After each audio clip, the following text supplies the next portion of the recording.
Good morning, everyone, and welcome to our October 19th online auction. We couldn't think of a name for this auction, so we just called it the October 19th online auction. And decided to hold it today, October 19th. The timing Yes. was amazing. Yeah. So you've got Mike Van Eaton, Ed Squire, Hey. and the talented engineer Nick Morganella, if that's really your name. Anyway, we'll come back to that a little That's bit what later. I've been told. Yeah, we'll go with that. Anyway, we're going to get this auction started. I think most of you have bid with us before, but if you have not, these auctions move very quickly. You'll have about 25 seconds per item, I believe, to bid on it. If someone bids, the item resets for an additional amount of time, and then when no one bids, it ends. It's that simple. It runs automatically. I'm going to get us started with lot number one, which is an Art of Animation booklet. This already has a bid on it, I believe, so it'll be good to see how this works. Let me make sure everything works. There we go, 35 seconds it started with. All right.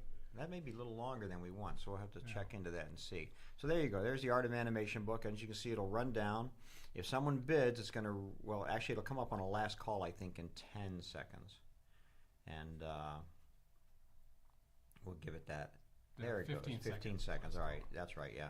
Now someone bids, it'll reset for those 15 seconds. Yep, there you go. No, We'll reset to for 35. We need the reset to be lower. I will. I'll reset opener to is lower up. sooner, yeah, so it Opening's goes a little okay, bit. but So right now you can enjoy a little bit longer of listening to us talk about these pieces as they're up, but on our next break I'll probably shorten that time just a tiny bit so that it works a little bit different and a little bit quicker. So we've got a big day today, Ed. We've got Dina Sherman joining us in a few minutes, and we'll talk about her, and you'll introduce her and let us know what she's about. But before we get to that, you have some news. A couple Disney news items that are going on right now. The one most people are talking about is Disney parks are adding a top-tier line-skipping upgrade. If you weren't paying enough to go to the parks, It's like $1,000 a person extra or something? You're not that far off. Oh no! This is a Lightning Lane Premier Pass that lets you go without Lightning Lane without a reservation. You just go. Right. And the price will be variable, ranging from $129 to $449 at Disney World parks. At Disneyland, $400 through the end of the year. $400 just for the pass on top of your admission ticket. And okay, so my question would be: so I have a family of 4. Right. Do I have to buy 4 passes or just $1,600. $1,600. Yeah. Wow. Why are you laughing, Nick? That's pretty amazing. That's really amazing. Because what does a guided tour cost over there? I'm not even sure. I think a guided tour is a good deal. I'm almost thinking now. I just go for a guided tour. Where they'll take you on the they'll take you through the fast lane anyway, right? Yeah. And wow, that's amazing. But hey, you know what? I'm sure they researched this and they figured it out and they know what's going to work and what's not going to work. But this is the kind of announcement nobody ever goes, "Oh, great! I'm glad they announced this." This just means people that money is no object will just be buying this. Right, and the other people will just stand in line like we have been for the last 50 years. So that's 55 years now. More people showed up. Oh, there you go. So that's it. So that'll be I think part of and I'm being honest when I say it's part of the expectation of Disneyland is that you're going to stand in line. Yes. Part of the expectation of Disneyland is you're going to meet the people around you and you're going to see everybody's wearing a certain T-shirt or a different T-shirt. And that's what I do. I don't mind the lines at all. Well, to this point, the Indiana Jones adventure was designed with an amazing line that you go through different environments to get you that eighth of a mile from the Adventureland to the show building outside the park. And the way they line you up now, you wait outside and then you walk through most of that very quickly. They kind of killed that show. Really? Yeah. So it's a little bit lost there, the way that they handle it. But I know what you mean. Yeah, being in line. I don't mind it. I mean, I've actually stood in line for 2 hours to go on a Haunted Mansion. Wow. And I don't regret it, damn it. Yeah. So there you All go. right. I've That's said fair. it. I've said it. So I've said it. Well, speaking of not regretting, no, I'm just. So the other one I have, this is an interesting announcement. Disney is developing a new movie centered around Prince Charming. Wow. It's the story we've been waiting for. I've always wondered what his first name was. The iconic character who has long played the romantic lead in many classic fairy tales. The film will be directed by Paul King of Paddington and Wonka fame. This new project is not specifically tied to Cinderella's story title. We know Cinderella's Disney film, right. Prince Charming. Seems Disney is aiming to give the prince a fresh narrative of his own.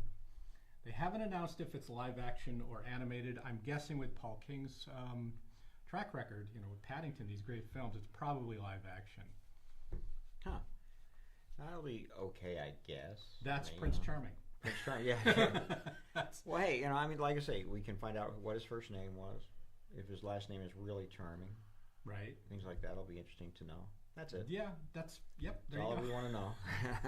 That's it. He's kind of a non-character, so there's a lot to work. There's a lot of potential. A gigantic backstory that we can build with him.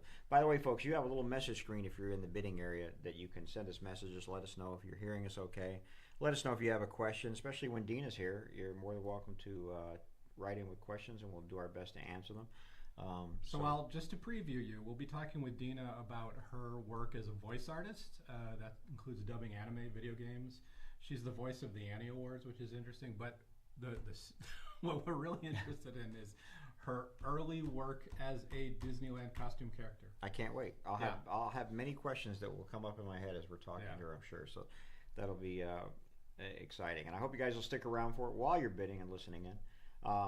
Our next online auction, folks, is November 2nd. November 2nd. Thank you very much. And that's going to be a great auction to look for stocking stuffers, gifts, things like that. As you can see in this auction, I think there's great deals to be found here. And the same will happen for that November 2nd auction. Should be a lot of fun. And that auction should go live next Wednesday. Wednesday or Thursday, depending on how fast we finish it. And I have a few items. I'd love to see. That we can look Show at me what you got. to show the range of stuff we have here. There's a Disneyland Star Tours press kit, which was a favorite of ours working on these descriptions. There you go. What's great about this is it includes a space sickness bag. It's kind of that. Well, Star Tours is one of those motion ones. I get that. Yeah. No, it's extreme movement. I had to think about it for a minute, but yeah. So you can get a Disneyland space sickness bag in this one. Another item that we're highlighting here is there's the Mandalorian Polaroid camera. Did you know about this? No, I saw this. I don't know what it is, but I don't know what a Polaroid camera is, but you know what a Polaroid. I know. I'm just kidding. So a Polaroid camera is an old-timey camera, you could almost say, from what, the 70s, 80s? Instamatic camera. And I had heard that there was some renewed popularity with them, with like the Instagram type crowd. But here's this Mandalorian branded Polaroid camera. That's really unusual. And for you folks who are the Instagram branded crowd, it uses something called film. Sort of a new, film. Film, yes. Film. Sort of a interesting technology. Weird. Yeah, I know. Something different for That's sure. on the cloud, the film? Yeah, I'm not as familiar with it as I'd like to be. Right. And then last, we do have animation art in here. Like this great No Hunting Grandpa Duck cell. This is from a 1955 CinemaScope Donald Duck cartoon. And it's just a beautiful piece. And Mike's been sneaking more and more high-end stuff into our online auctions. Listen, there's great animation art in all these auctions coming up, which I really like for you folks that like animation out there. And if you're a Disney collector, I think you got to have a piece in your collection. Even if you're a Disneyland collector, because Disneyland sold so much animation art, and the Wonderful World of Disney and those TV shows always featured a lot of animation. So I think that's a big part of it. You kind of want one of those art corner pieces. One of those art corner pieces is a perfect example of what should be happening with those, and I agree with that. So yeah, I like animation, as I said before. That's how I started collecting. So go ahead. Speaking of animation, the next item up, item 12, this Funny World magazine is amazing. It's got signatures of a crazy number of early voice artists. Really? It's got Jim McDonald in there, Phil Harris, Clarence Nash. Oh, it's got Phil Harris. Oh my God. Phil Harris. Sterling Holloway. Wow. I forget all of them there. You've got Walter Lance and his wife who voiced Woody Woodpecker. Wow. I bid on this early, but I'm cheap, so someone else is going to get it. That's amazing. This is a great collection all in one. I didn't realize that. I'm a big Phil Harris fan because he was Blue, of course. And I have a signature of his from the Jack Benny show with his wife, Alice Faye, who was on there all the time. Wow, no, that's a fantastic piece. And Sterling Holloway, the voice of Winnie the Pooh. Gosh. I forget, there's 15 in total. And the original voice of Betty Boop, who we forgot last time, and I don't know now. And Sterling was also in Jungle Book, right? He was Kaa, right? Yeah, he was Kaa. Yeah.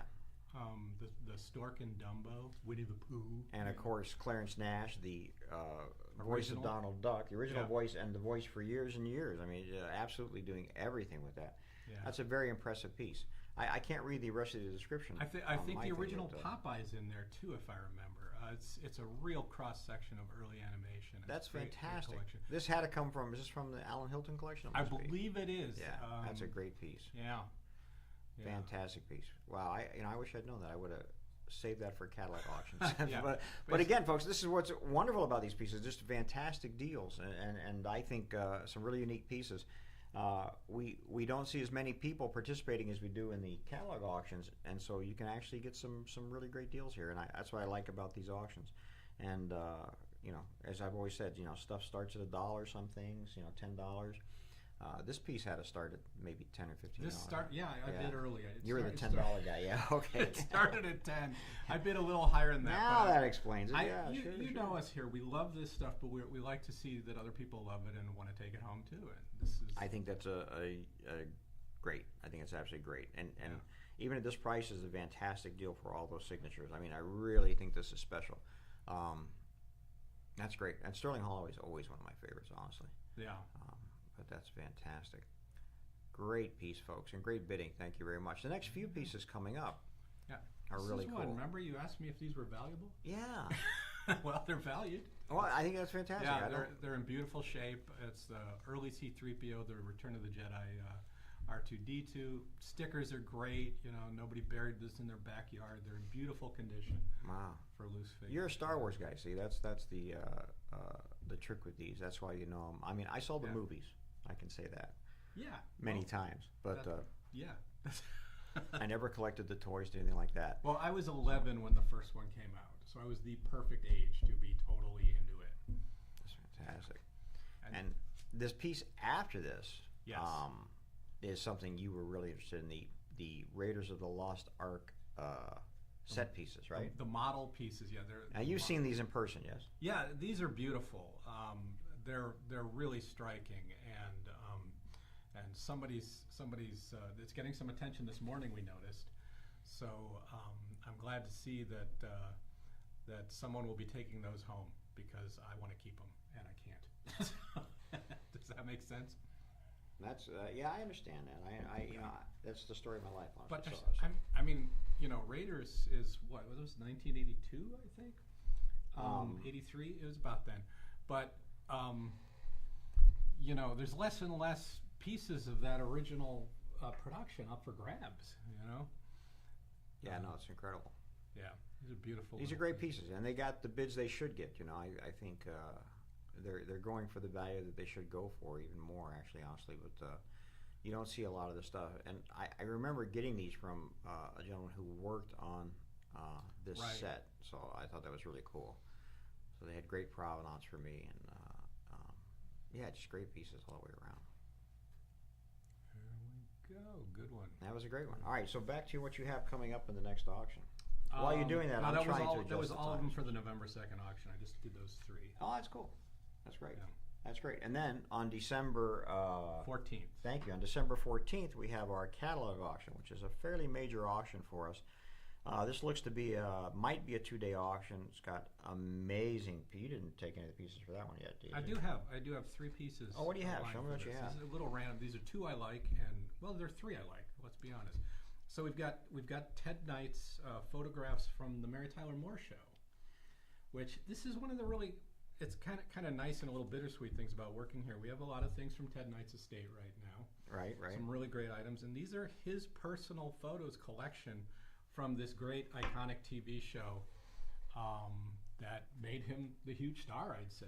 He was already a working actor, but that made him a huge star, and he won the Emmy several times for playing Ted Knight. And these are some publicity photos and candid photos taken on the set. It's very odd photos that look like almost an audition or screen test with the producers there. I really like to see this stuff, and it's really nice to have such a tangible connection to these actors you respect. To be able to shepherd their stuff. I think it's fantastic. I think they're really great. What else you got from that? So this is an odd little piece, to be honest. It's the 007 odd job figure on the card. Is that a pun you just made? No. That this is an odd piece? It's like the opposite of a pun. I thought you did it on purpose. Yeah, I did too. I thought No. well, you just, I mean, Let's just say it. All right, I did it on purpose. It's so these are funny. I'm also a James Bond guy for the early stuff. You are? Yeah. I totally got into the books and things. I'm just kidding. I knew that. Sorry. So back when Bond exploded in the '60s in popularity, they started handing out licenses, and this company Gilbert in England made figures for railroad sets, like little conductors and farmers and stuff, and they got this James Bond license. So this one, Odd Job, they at least have kind of Dr. No art behind them. A bunch of them that they did, they just have it's James Bond in a pastoral English country lane was the background card. But I like those pieces. That's one of the early toys of the James Bond craze, that whole set. And then the last item I have, this is really nice. It's Harper Goff's Thing from Another World storyboards, which you have a lot of Harper Goff stuff we've been dealing with. We had some Wonka art that he did in the last few auctions. And these are storyboards. He didn't draw these, but he had them because he worked on the film some. He submitted a design for the creature, which was not used, but that design is included in these storyboards. And these are these beautiful, haunting little photographs of the storyboard paintings. We don't know the artist who did them, but it outlines about the first hour of that classic film, and it's just a beautiful set. That's great. Then now that's not all that's in the auction. That you're covering the stuff we've just begun to put into the catalog. Yeah, right? just a little which is more popular culture, movies and Hollywood and things like that. Before we get into the animation, which for that catalog auction I think is incredible. Covers a wide range of Disney and non-Disney animation. And then the Disney park stuff, which is in that auction, which I'm very excited about. I don't know if you've seen the pieces that have been coming in. Just a little bit. So. Yeah, so I don't know where these pieces come from, but holy cow, once in a while we get, I think in this auction coming up, we have a part of a Pirates of the Caribbean boat, which I've never seen before. It's very cool. Yeah, very, very cool. A great piece of furniture, I think, which I'm very excited about. There's some amazing signage. There's some stuff from the guy who was the 500 millionth visitor to Disney World, and when they went through the gate, they gave him something from every park that existed at the time. So he got something from Tokyo Disneyland, something from Disneyland, and something from Walt Disney World. And a set from Epcot too. And Epcot, because Epcot was open at the time. Those are the only parks Disney had. Wow. So he got a. Boy, just think nowadays you would have to get so many pieces from so many parks. Yeah, it's the Mark Twain Life Preserver. The Life Preserver, which is fantastic from Disneyland, And the Tokyo Disneyland is a Minnie Mouse doll about life size. It's right? Mickey. It's a Mickey. Giant That's right. Mickey in a kimono. And the kimono, It's got to be one of a kind. Yeah, it's amazing. And then from Epcot. Epcot was a set of pins. It was a set pins and dishes. Pins and dishes, I think. Yeah. It's very, very. It's a great grouping of stuff. Walt Disney World is a train sign. Oh yeah, that's right. Yeah. It was the it's the Fort Wilderness train. Oh, that's I believe, or Walt From Disney the World station? Railroad. No, it's the Walt Disney World Railroad. Yeah, that's Okay. great. Yeah, it's called the drum. It goes on the back of the train. It's backlit on the back of the train. There's some great pieces in that auction of Disneyland and Disney World memorabilia, as well as Disney Studio stuff, Walt Disney autographs. In fact, we just saw that autograph check that just came in is phenomenal. And props from some of the rides. It's a fantastic auction, and that's December 14th. That'll be, and we're trying to get that. We're working on that catalog right now, so it's keeping us busy. And by the way, while we're in, I'm looking at what's being auctioned off. We're in a section again, and it seems like we have these every auction in our catalogs too, because the collection is so massive, right? Right. There's some really unique stuff here from comic strip artists. Early comic strip artists. This is from Alan Hilton. You have to remember these comic strips. Some of these, were really popular at the time. But this is still running. Is it? The Snake one still runs. It's out of Australia originally. I don't know. I used to read the Sunday papers every day. Don't do it anymore. So it's just not. It's not anything you see anymore. When I was a kid, when I was in high school, I wanted to be a cartoonist, a comic strip artist. That's all. Oh, that's very cool. Story. That's the end of story. Yeah. Well, that's great to know. So, but these all come again from the collection of Alan Hilton, and I always think that story's so amazing that this guy, when he was younger, was writing every animator, every comic strip artist. He would go through at the end of the movies. He would write down everybody's name, that he saw in the All credits. The credits, yeah. And write every one of them and ask for an autograph or a photo or a picture. And he got all this stuff back. That's back when you could write people and people would write you back. You know, and just incredible collection of stuff and some great autographs.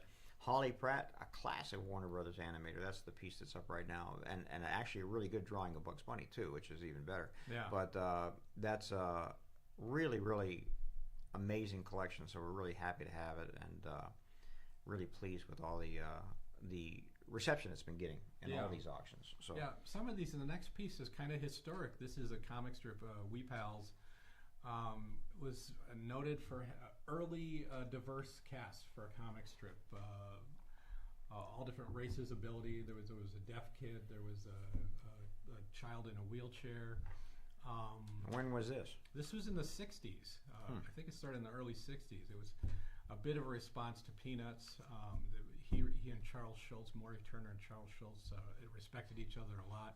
But this is a great piece. It's his stationery, Rainbow Power Club, with a drawing of most of the main characters of the strip. And you're not going to find anything else for this strip on that level, I think, existing today. And this is the gentleman who created the strip. Yes. Maury Turner. Yeah, he created it. He drew them all. Wow. It's not as well remembered today, but I'm very happy to see it. Man, I can be honest and tell you I don't remember it, but but I believe you. Yeah. I believe everything you say on it. Somebody's getting a great deal. That's it. That's great. So that's the section we're in this collection, as you can see. And this auction, by the way, is quite a short auction with only 300 and about 350, I think, 350 items, and it's going to move pretty quickly. And we're going to get through it at a pretty fair pace here. I would say 3 hours probably. I think it'll work, especially when I adjust the time on the clock here, which I was trying to do now. I have to figure it out. So that's it. And so what we'll do now is we're going to take a quick 10-minute break, and we'll come back with Dina Sherman, I guess. And it'll give me time to see if I can figure out how to work this. All right.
Welcome back, everybody. We're seeing some great bidding there. Thank you. We're moving through the 20,000 Leagues Under the Sea stuff, and we're seeing the great Dina Sherman here. Welcome, Dina. Welcome, Dina. So great to be here. Oh my gosh, this is my first live auction. Yeah. I mean, online live auction. Yes. Well, semi-live. I brought paddles, but they told me to leave them outside. Oh, good. You know? it's not that kind of an auction. Yeah. Oh, Yeah. see, what do I know? With those kind of paddles. But anyway, we'll talk. Oh yeah, they are. So, Dina, I've known you for a while. Worked with you as a voice artist. Yes. But I worked with you as a producer. or was it strike that, reverse it? I worked with you as a producer, and you worked with me as a voice artist. I don't know. I was the voice artist, so I worked with you when I was the voice artist, and you were the No, producer. I give up. All right. What did you guys work on? Close enough. That was the It's a Small Small World World. series. Really? Yeah. And so this is like, it's a small world. Here I am again. It's a small reunion. It's a small it's an itty bitty reunion. But Dina was two of the main characters, but in her voice career, she has voiced dozens, if not hundreds, of characters, and we have a little piece of art of a bunch of them that I found up on X, which is a little collage of Twitter. Oh my gosh! Oh, you haven't seen that? No. That's all you. That's it doesn't all include Small me. World. Oh, then it's not good. But yeah, you've done quite a lot. I have. So we want to talk to you about your voices, but I want to sneak in and talk about your early experiences at Disneyland. Ooh, yes. Working as my first job. That was your first job? Well, sort of. I was hired as a babysitter thing, and then I had cleaning somebody's house, but I don't count those. No, that's fair. This is your first paycheck job. It was my first paycheck job. Yeah. So tell us about that. You were Disney characters. I was Disney characters. Yeah, I'm not allowed to talk about it, so I will. Yeah. Oops! Shh! Don't tell anybody. But yeah, my first job, I was in high school, and I auditioned for Fantasy on Parade. Fantasy on Parade. We have a lot of great stuff from Fantasy on Parade. Yes. Sometimes. Yeah. I'm part of that collection. Oh. My first job at Disney in Fantasy on Parade, we auditioned, and okay, so here's a tale. I was there, and a girl from my high school was there, and we ended up being the same height, because you audition by height, because the characters are height-driven, and I'm a peanut, so all the little ones, and she's like an inch or two taller than me, and so they taught us the routine, and as we're going down, I'm like nailing this thing, going diagonal, because it's parade, so you're moving. This is your dancing, walking, you're kind of, or what? It was the audition, so yeah, so instead of usually you dance and you kind of stay in one place on stage, because it was for parade, you had to travel across the room, and the biggest diameter was diagonally in this rectangular room. Can I ask you where the audition was? I'm just curious. Backstage? Backlot at Disney. Good question. No one's ever asked me that. Yeah, in the park we actually had time cards. We punched in. Wow. Okay. Cool. Yeah. Just as an aside, Nick is a Dapper Dan. Are you? I love the Dapper Dans. I just got hired in earlier this year. So. Now you're current Dapper Dan? Yes. Ooh, talent level has gone up. So that's impressive. Yeah. You have to sing for me. I'm such a Sure. Yeah. I'm such a geek for that. The person who normally sits in this seat, I'm filling in for him today. He's also a Dapper Dan. We were hired at the same time. Oh my gosh. Yeah, that's how we met. The Dapper Dans are so talented. The singing, you guys, you do a cappella and you do harmonies. Oh yes.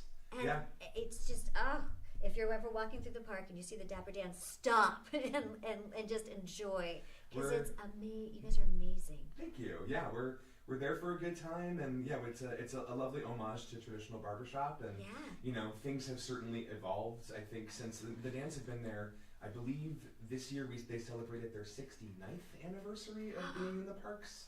Wow. We've been there for a very long, 68 or 69 or something like that, which is about as long as the park has been open, I believe.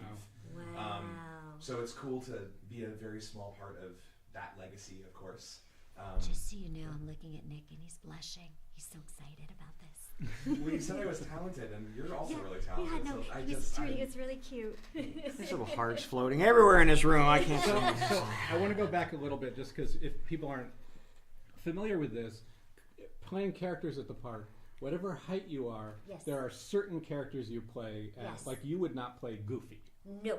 But an actor who played Goofy might play the big bad wolf also. Yes. Right.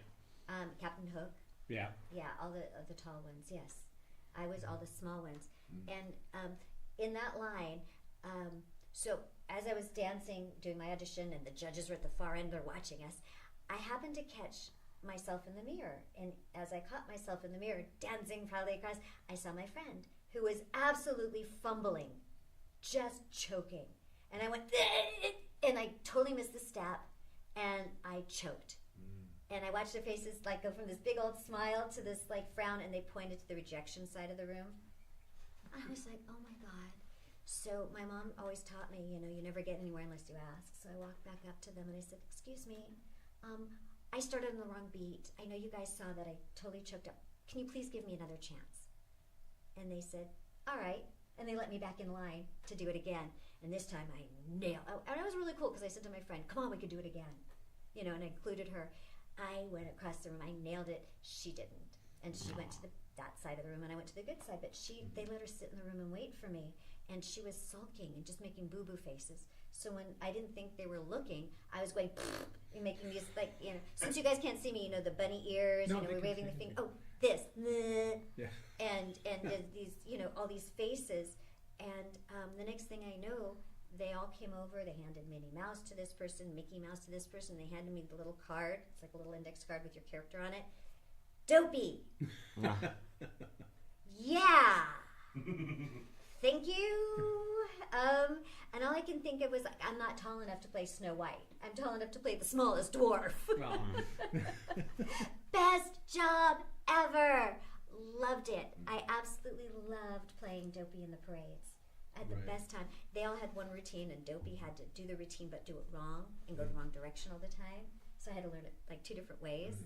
The best time. So maybe your fun. fumbling early on was a help to the... Maybe.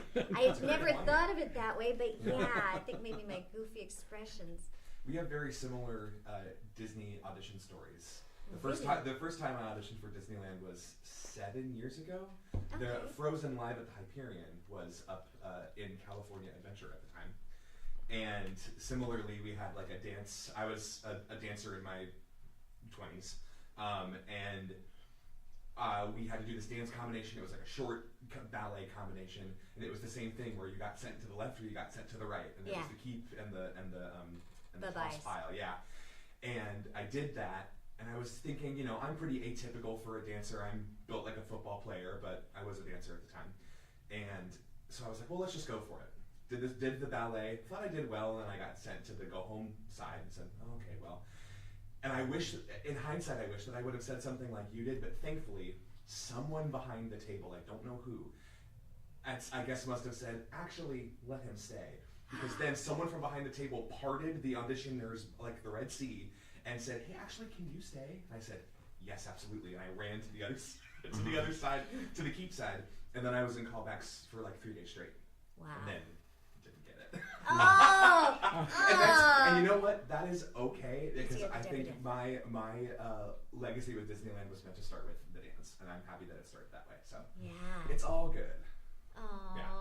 But I love that. As we were telling that story, I was like, oh, we kind of have similar. That's so cool. Yeah. It's intimidating, but always pick up for yourself.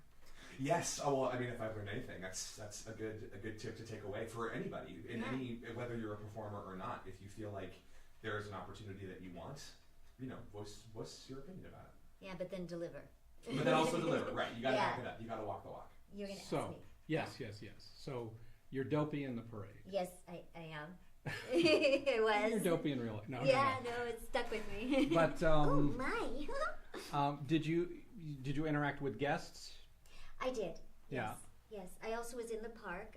That summer, I ended up being a character in the park, where I was all the little characters. I then did the Electric Light Parade. Mm-hmm. I did that as well. And oh gosh, this is so terrible. Don't tell anyone I'm telling you this.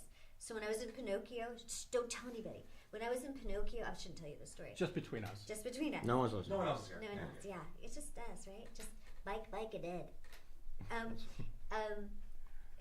We have, the Pinocchio dance. I don't even remember the real words, but what we sang, listening to the music over and over again as you're going through the parade route. Got no arms, I got no legs, I tried to walk on wooden pegs. People stare and laugh at me, I am an amputee.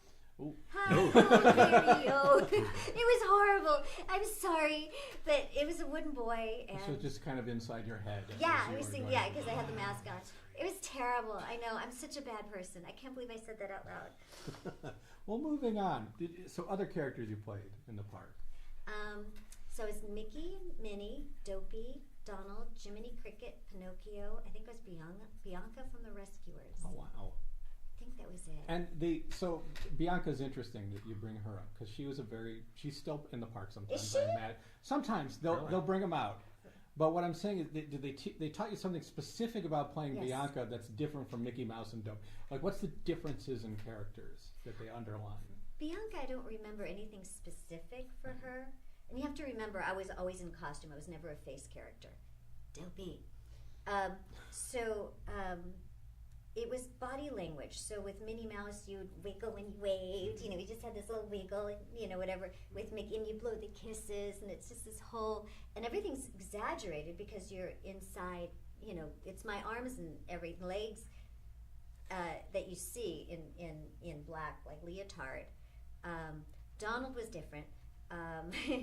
But everything, you know, you had the shell, the costumes, and the headpiece, which were kind of, God, when I was in Showbiz the stage show, which is Captain EO for a while, but now it's where Space Mountain is. There used to be a big stage there. So I'm sorry, tell us about Showbiz is, because I'm not familiar with that. Oh, and we've just gosh. been learning about some shows that were in Tomorrowland back in that time. It was a big stage. Yeah. And it was called Showbiz Is, and it used to have the Captain EO show with Michael Jackson, and then Showbiz Is was there, and then they tore the whole thing out and made Space Mountain. So the ride's there, so they're no longer, the stage is not there. Okay. But when they built what's the land they built? Right, they took out Toontown. Well, there's the Star Wars land there. Now it's Star Wars land. I haven't been to see it. I'm so upset. I have to go. So it was before Star Wars land. It used to be Toontown. But then they built another area where they had the Aladdin stage. Oh, it's in the Big Thunder Ranch. There was the stage that was where I know they had the Festival of Fools back there for Hunchback. Yes, that wasn't built yet. Okay. I was back. So you did this 7 years ago. I was 700 years ago. I was at Disney. We had e-tickets. You know, do you ever get those to sell? Oh yeah, there's several of them in this auction. Some of them are starting at only $1. What? They were not $1 even back then. So the dancers, it was a big dancing show, and I was in the show as Mickey and Minnie, and Minnie had the Chiquita Rivera basket of fruit. That head weighed about 15 pounds. Wow. And you had to learn to dance and keep the head on. But the dancers, the guys lifted her. She's like a tico tico tico tico taka da da da da da da da, you know, whatever. And you know, you can't say lip syncing; they can't see your face, but you know, the You're music. keeping the beat. Yeah. Yeah. And they had a big lift at the end. You know, the whole Hollywood where you're laid out like you're on a table, kind of. The guys have your leg, your butt, whatever, and you're doing one of these. And I'm still singing, and it's like if they dropped me, I'd be dead because the thing was so heavy. Got strong neck muscles, I guess. But that was amazing to be part of that show. And I was Donald in Fantasy Follies. Fantasy Follies. So And that tell was me in the about Fantasy Carnation Follies. stage. Okay. See, these little things happen. Sometimes they're just on the schedule for a few weeks and stuff. So. Oh, this is for years. I did 5 shows a day in like 100-degree weather. Mm. No, there is no air conditioning unit in those costumes. It is hot. It is really hot. What was the longest they'd have you on stage in the costume? There were rules. The show was 20 minutes, and so it was called 30 on, 30 off. Even with characters in the park. Right. And when I did it, you didn't have a location and a wrangler. Now everyone has to line up to meet them. When I did it, you got mobbed, and sometimes you'd get beat up. You didn't have a cast member that was spotting you, basically. Not really, no. Huh? No. Because that's what I always hear. There's a cast member nearby too. Now there is. Yeah, nowadays character hosts galore. Yes. Yeah. Nowadays, mainly the character just stands in one place, I think, right? And Yeah, no. people walk up to him and get a hug or a picture. I believe so. And Yeah, that's they'll try to. I think sometimes they walk around. I only know what happens in Main Street because that's usually where I am. But a lot of times when they let them out, like they'll walk around for a little bit and take some pictures, and then I think there will be set times where they'll put them in certain places, they'll form a queue, and then let people kind of come up and take pictures and stuff like that. Yeah, that would have been nice. I'm sure it would have been, yeah. I'm sure you never had any unusual experiences with guests being rude or anything. Oh, yeah. Oh. I punched, had water, Donald had poured water down my bill. Oh, Just on my face. But one of my favorite moments, and this is the weirdest thing, you come out from backstage and you usually walk to a location. You're supposed to be located in a certain area. And I was on Main Street right in the beginning when you come into the park. And this was in November, between October and it was December between Thanksgiving and Christmas. Dead. There's like, nobody's coming out yet. The big holiday ended and the next big, time off of school or work, whatever was happening. And I came out as Mickey and there was like nobody around. And so I walked over a little to the very, very front, like where the train station is, and there's all those little benches. And there was a little old man sitting on the bench. And I just sat down next to him as Mickey Mouse. We hung out for a little bit. It was That's great. just so cute. I was out once, I don't know, there's a man called Paul Castle. Does that ring a bell to any of you? No? He was hired by Walt himself, and he was the original Mickey. And I was his Minnie one day. And Paul Castle had his own uniform, own Mickey head. Nobody ever got to use his. His was special. And we were not allowed to talk in the characters, because the mouths don't move. It breaks the reality. That is the cutest little Pinocchio. It's like kind of ugly but kind of cute at the same time. Yeah. Almost scary, stocky. Like I'm afraid it might, like if you made its mouth move, go, I'm going to, Yeah. like a talking Tina Pinocchio doll. We chop wood. But it's like really cool too. You know what it reminds me of? Do you remember those round things that you push the bottom and then they'd flop? Sure. And then they come Oh, straight the up little again? plastic toys. Yeah. With the strings. There's something with the strings, Yeah. and when it dropped, they go straight, and then you push the little thing, and they're like. It reminds me a little of that without this. Oh, that's a different one. We've moved on. Yeah. That's fine. Yeah, they move fast. You can see the Wow. lineup of what's coming. We got a lot of Pinocchio, or a few Oh. more Pinocchio. I'm not singing my song again. It was so Yeah. long. Where was I? You're talking about the original Mickey Mouse. Oh, You were oh. with Your Paul Minnie. Castle. Again, I should not be telling you the story. So we're not allowed to talk because the mouths don't move, and it breaks that kind of reality. So you never were allowed to talk. Well, I go out, and Paul Castle is there with kids are surrounding him. And they're like, Mickey, what's it? Can you wish me a happy birthday or something? And Mickey be like, yeah, kid, happy birthday. Yeah. Happy birthday. Paul Castle on that, 30 on, 30 off. His 30 off would be backstage with his cigar. Right. Wouldn't talk to anybody, really. And if he did, it was like, this was his voice. Yeah. And so he would talk. Wow. And I was just like, oh. Yeah. I did sneeze once in the costume. And God bless you, Minnie. And I'm like, oh, thank you. What do you do? Did you have a route? Do you have a special route you had to walk? In the parades, there was a special route. You Right. started by But small when you're out there just in the costume interacting with guests, did they say stay in this area or? Yeah, you were stationed near Carnation Stage or near. The restaurant is still there. What's the one that's always there that had the cute little? On the right side. On the right the side. opposite side from Carnegie. I eat there all the time. Plaza Inn. Plaza Inn? Yeah. Yeah. You're stationed beside a plaza. You're stationed by wherever it would be. And there's certain areas you come out from backstage, and you'd have to get to that area. Oh, you want to hear another terrible story that I'm not supposed to tell you? Of course. Oh, stop now. So I was doing Mickey, and it was near the EO stage at the time, but I was in the park. You're supposed to be like, I don't know where that location technically that you're supposed to be at, but I was there. And when you walk through the doors, it actually went into that one door. It's usually around something. People can't open a door and see the backstage, but this particular door took you to the alleyway backstage across from what we called the head shop. And that's where you got your heads.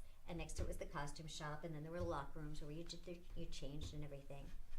And I'm in full Mickey gear, so you'd have to walk. Usually you can walk through the little double doors or whatever the passageway, and you can start taking things off, your head, your gloves, whatever you need, you itch. And this one you just walk straight from being, with people to being backstage. And I came out and I'm in full Mickey gear and I hear, freeze! And I did this and I look and the Anaheim Police Department were lined up along the street with their guns drawn at me and then off of me. And they're walking down the street. Next to the head shop was the cash control. And someone had pushed the silent alarm. Oh. And the police came. Wow. And here I came out of the door right in front of them. And across from me, I'm like, oh my God, I can see the headlines. Mickey shot in crossfire backstage, and I'm like, and they'll never know it's me. How will I tell my mom? Like, oh my God. And across from, when I'm looking at my little eyes under the stairwell to get to where the dressing rooms were all the other characters, all my friends and everything, and they're like, ha!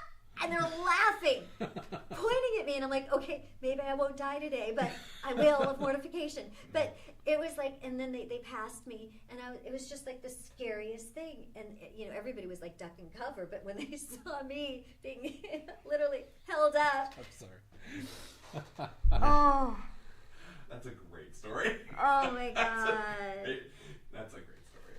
But the cops never knew it was me. It's like they they weren't part of everything. I had to stay costumed. There's so many things. The lore, you wanted to keep everything alive. You didn't want to ever. I mean, that's why I feel like I shouldn't be telling you this, but it was so long ago. There's so much reverence for these characters and the lineage and the history that you never really want to destroy it. You know, you kind of. It was an honor, honestly, to be a part of all of it. It's a thing that they still stress. I mean, as someone who obviously is in the machine currently and, went through sort of the orientation process somewhat recently, that's something that they still emphasize a lot. And for everybody and anybody, whether you are at security or you're in parking, you're a cashier, food service, whatever, that making magic is still like, don't be afraid to, if you see a birthday pin, wish them a happy birthday. If you recognize a character that somebody is bounding as, or a pin that they have, or something like that, those interactions are totally free and can really, spark a conversation and really engage people. And so you don't have to be in full, powder blue stripes and a straw hat to be making that kind of magic with people. You're a powder blue stripe? It used to be red. So we all wear different colors now. Oh. Based on what part we sing. So I sing baritone. The baritones wear blue. Of course you do. Yeah. The basses still wear red. The leads wear purple, and the tenors wear yellow. That's sort of our regular season. Right now we're in Halloween season, so we're all in orange stripes and black pants. So it changes seasonally now. When you're Minnie or a character, is there another Minnie in the park at the same time? Somebody asked if you ever run into each other. No. Oh, good God, no. Even backstage it would be weird, wouldn't it? Yeah. I mean, just two Minnies and things like that. Never. I don't think they're in the park when the show's going on. And the park is such a big place. You were never anywhere. There could be one, like I could be at Main Street and someone else could be in, I guess, near, it used to be Toontown, but Tomorrowland or Fantasyland. Right. Of course, a person can't get from one to the other. It's different now because you have Minnie and Mickey greeting people all the time in their houses in Toontown. So they're always there, and then there might also be a Mickey or Minnie somewhere on Main Street or something like that at the same time. Yes. But like you said, nobody's gonna. You can't. Race between them. Yeah, it won't. But you don't. Yeah, it would totally break. Believability. Yeah. I think. It is. It's the magic of it. Mm-hmm. It is. You want people to have the happy experience, even though kids are screaming. My favorite is when the parents are just wrung out, right? And they're wheeling the kid in their little strollers out the gate at 9:00 at night, and the kid's screaming, and you're like, that was a good day, because they're so overtired, they've lost it. I'm like, that was a good day, and they're like. Blah blah blah, beep beeps. I don't have a censor button, but imagine that the parents are shooting me looks. But it's a tough day. You want everyone's experience to be. I wish, honestly, in life, when you go to the grocery store, you go different places, you have that feeling when you see people, to be able to say, oh, it's your birthday, or I like the look you've got, the style, your shirt. You look fabulous today, and be able to say something to make somebody's day better. I wish that was more in the world and not just in that park. Right. It's nice. Yeah. I do try to do that. If I see somebody and they catch me staring, I'll say, I just love what you're wearing. I mean, you look fabulous today. I hope wherever you're going, they appreciate it. No, I'm with you there. I'm with you there. All right. So the park characters. Yes. And you're also voice characters. Yes. So I've talked with you about voice, kind of mostly about business. Like we've talked about our projects after the fact and stuff Yeah, I didn't know that recently. you were dealing with and things like that.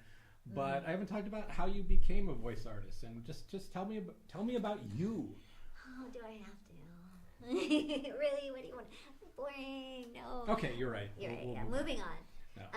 So how do you become a voice artist? I Oh, always assume okay, that's somebody might be watching our auction that doesn't have any experience with this at all. And we get that question a lot, actually. How do you Yeah. become an animator? How do you become a voice artist? Things like that. So, Yeah. Dream it, you become it. Honestly, it starts with a dream. It starts with a desire. I've never actually put it this way, but I was just at Film is Animation, the festival that's going on right now, the Chinese theater. I was there last night, and talking to a bunch of animators and producers and directors, and it was weird that the conversation, and I'll bring it here, was about when you wanting something so much, you don't take no for an answer, and you pursue your dream. You make it happen. And somebody was saying it's called manifesting. This is what you want. And it starts with that. I hadn't even thought about it, but that's where it starts. If you doodle and you draw and it makes you happy, continue doing it and get training at it and find people that can mentor you. Reach out. There's so many organizations now, and the internet makes it, you're not so isolated. You can really reach out to people and say, this is what I do, and I'm in high school, I'm in middle school, and I want to do this. How do I find this? Where do I go? Research, look it up. Find somebody who can, even at school, there might be an art teacher that can help direct you. There's so many ways. Back when I was in school, we had microfiche and card catalogs where you had to look things up. I need a drink. Tequila? So that's kind of how it starts, is with the desire. I'm going to say this just because I can. When I'm at conventions and signing autographs, and people come up, and I get young, amazing people, middle school, and their parents bring them. Obviously, they don't drive, and I'm just so, I admire the parents for the courage to let their kids pursue their dreams and not saying, I'm not taking you to that. They actually buy 3 tickets or 4 tickets, and they come, and the kid walks up and says, I want to do voiceovers, or I want to do animation. How do I do this? And I say, you are so lucky to have these parents bringing you here, for one. They're supporting you, and know that. And listen to them. And follow your dreams, but get your education. Do well in school. Still make sure that you have a viable way of making money and give to the community, because it might take a while to manifest that dream you've always wanted, and it takes money to get there. It takes a lot of money. With voiceovers, I still take coaching. I still pay people to help me with auditions and to work on new characters. We're always learning and changing. You have to have the equipment. You have to set up your own now since COVID. I've had mine for a while. My agents moved to at-home recording auditions in 2008, 2010. I'm on my second system at this point. Right before the pandemic, I got lucky. I'd replaced everything. But it costs money to do this, so you need to have something that can support you. And so that's it. But pursue it. If it's something you love, don't let people say no. I mean, if your parents want you to become a doctor, get educated. Go through that. But at the same time, there's time in your life to pursue your drawing, or to pursue your voice acting, or to pursue whatever. You can do both. don't ever limit yourself. Don't say no to opportunities. Mm-hmm. In high school, somebody said, you should be on the speech and debate team. And I'm like, I don't like debating. I don't like confrontation like that. And I don't want to do all that work. As a lot of research on topics that you have to know a lot about everything. It's like Trivial Pursuit to the nth degree. And I'm like, yeah, no, Dina, no. They have something called humorous and dramatic interpretation. And I'm like, what is that? And they're like, oh, you got to take 10 minutes of a published piece and stand still and perform it. Oh, really? I just can read a book or a play or something and just perform that? Yeah. All right, I'll try that. And so the first thing I did was Diary of Anne Frank, and I went to state and nationals and won tons of awards. I'm like, ooh, this is kind of fun. The next thing I did was Arsenic and Old Lace, and I did 5 characters. And then I did something that had 10 characters, and then I did something, and I won awards, but I learned how to do characters. And hello, here I am. It kind of like led me on and who would have thought saying yes to that would get me here to be interviewed by Van Eaton Galleries during a live auction. Oh my God, look at the time. Look at those watches. What was your first voice job? Legitimately, I say that because my agent got it. Before that, I was doing local ads for places up in Santa Barbara. And I remember visiting my baby brother was at UC Santa Barbara, and we're walking, showing me his dorm room, woo! And we're walking down the hall, and you heard my voice coming out of someone's room for Tire Pros. And he looked at me, and we kind of looked, the doors open, and I was on the radio. That's great. So that was kind of cool. But my first job my agents got me was on The Little Engine That Could. I was the bratty sister. You and your stupid train. Yeah, the sentence that got me fame, right? No. You and your stupid train. Yeah. Oh, that's a good one. Yeah. So you do kids shows. Well, I'll just jump around here a bit because when I'm thinking of 2 of your favorite roles, I helped you once. Remember you're interviewing about your Batman. Oh my gosh. I really enjoyed talking with you about that. I did too. You were a voice on Batman and also on the Superman animated series. Yeah. You were Farm Girl? Yes. On Batman the animated series. Yes, I was. My daddy was a farmer. I was a farmer's daughter. Which was a really fun, weird episode. It was called Critters, and it is known lovingly as the worst episode ever made. I am on the worst episode ever made. And to me, I'm like, woohoo! It's known. But to me, it's the one that's the most like the Adam West Batman. Like, there's this weird underground farm, like with painted barns and stuff, and in an island right off of this island 10 feet from Gotham Harbor that nobody's noticed, right? Yeah. But got another one here, Daddy. Feed them to the pigs. And then you were Jimmy Olsen's girlfriend in an episode. But you're a bad girlfriend, right? I was a villain. I'm going to play more villains. Yeah. Oh, before we move on, you asked me about Farm Girl, and so I thought I would bring this for you, so you guys can see this. Dina knows that I'm a show Mike. There we go. Yeah. Dina knows I'm a Batman fan. You've asked me this for years, and not only did I bring this, but give me 2 seconds. You brought your voice too. No, wait. Yeah. Here it is. I brought the marker to sign it. Live verified signing. Yes. I get paid millions of dollars for doing this. Wait, I don't have that on me right now. So, what would you like me to write? It's up to you. This is to Ed. I don't know. I got a good start. Ed. I'm just a writer. I can't write.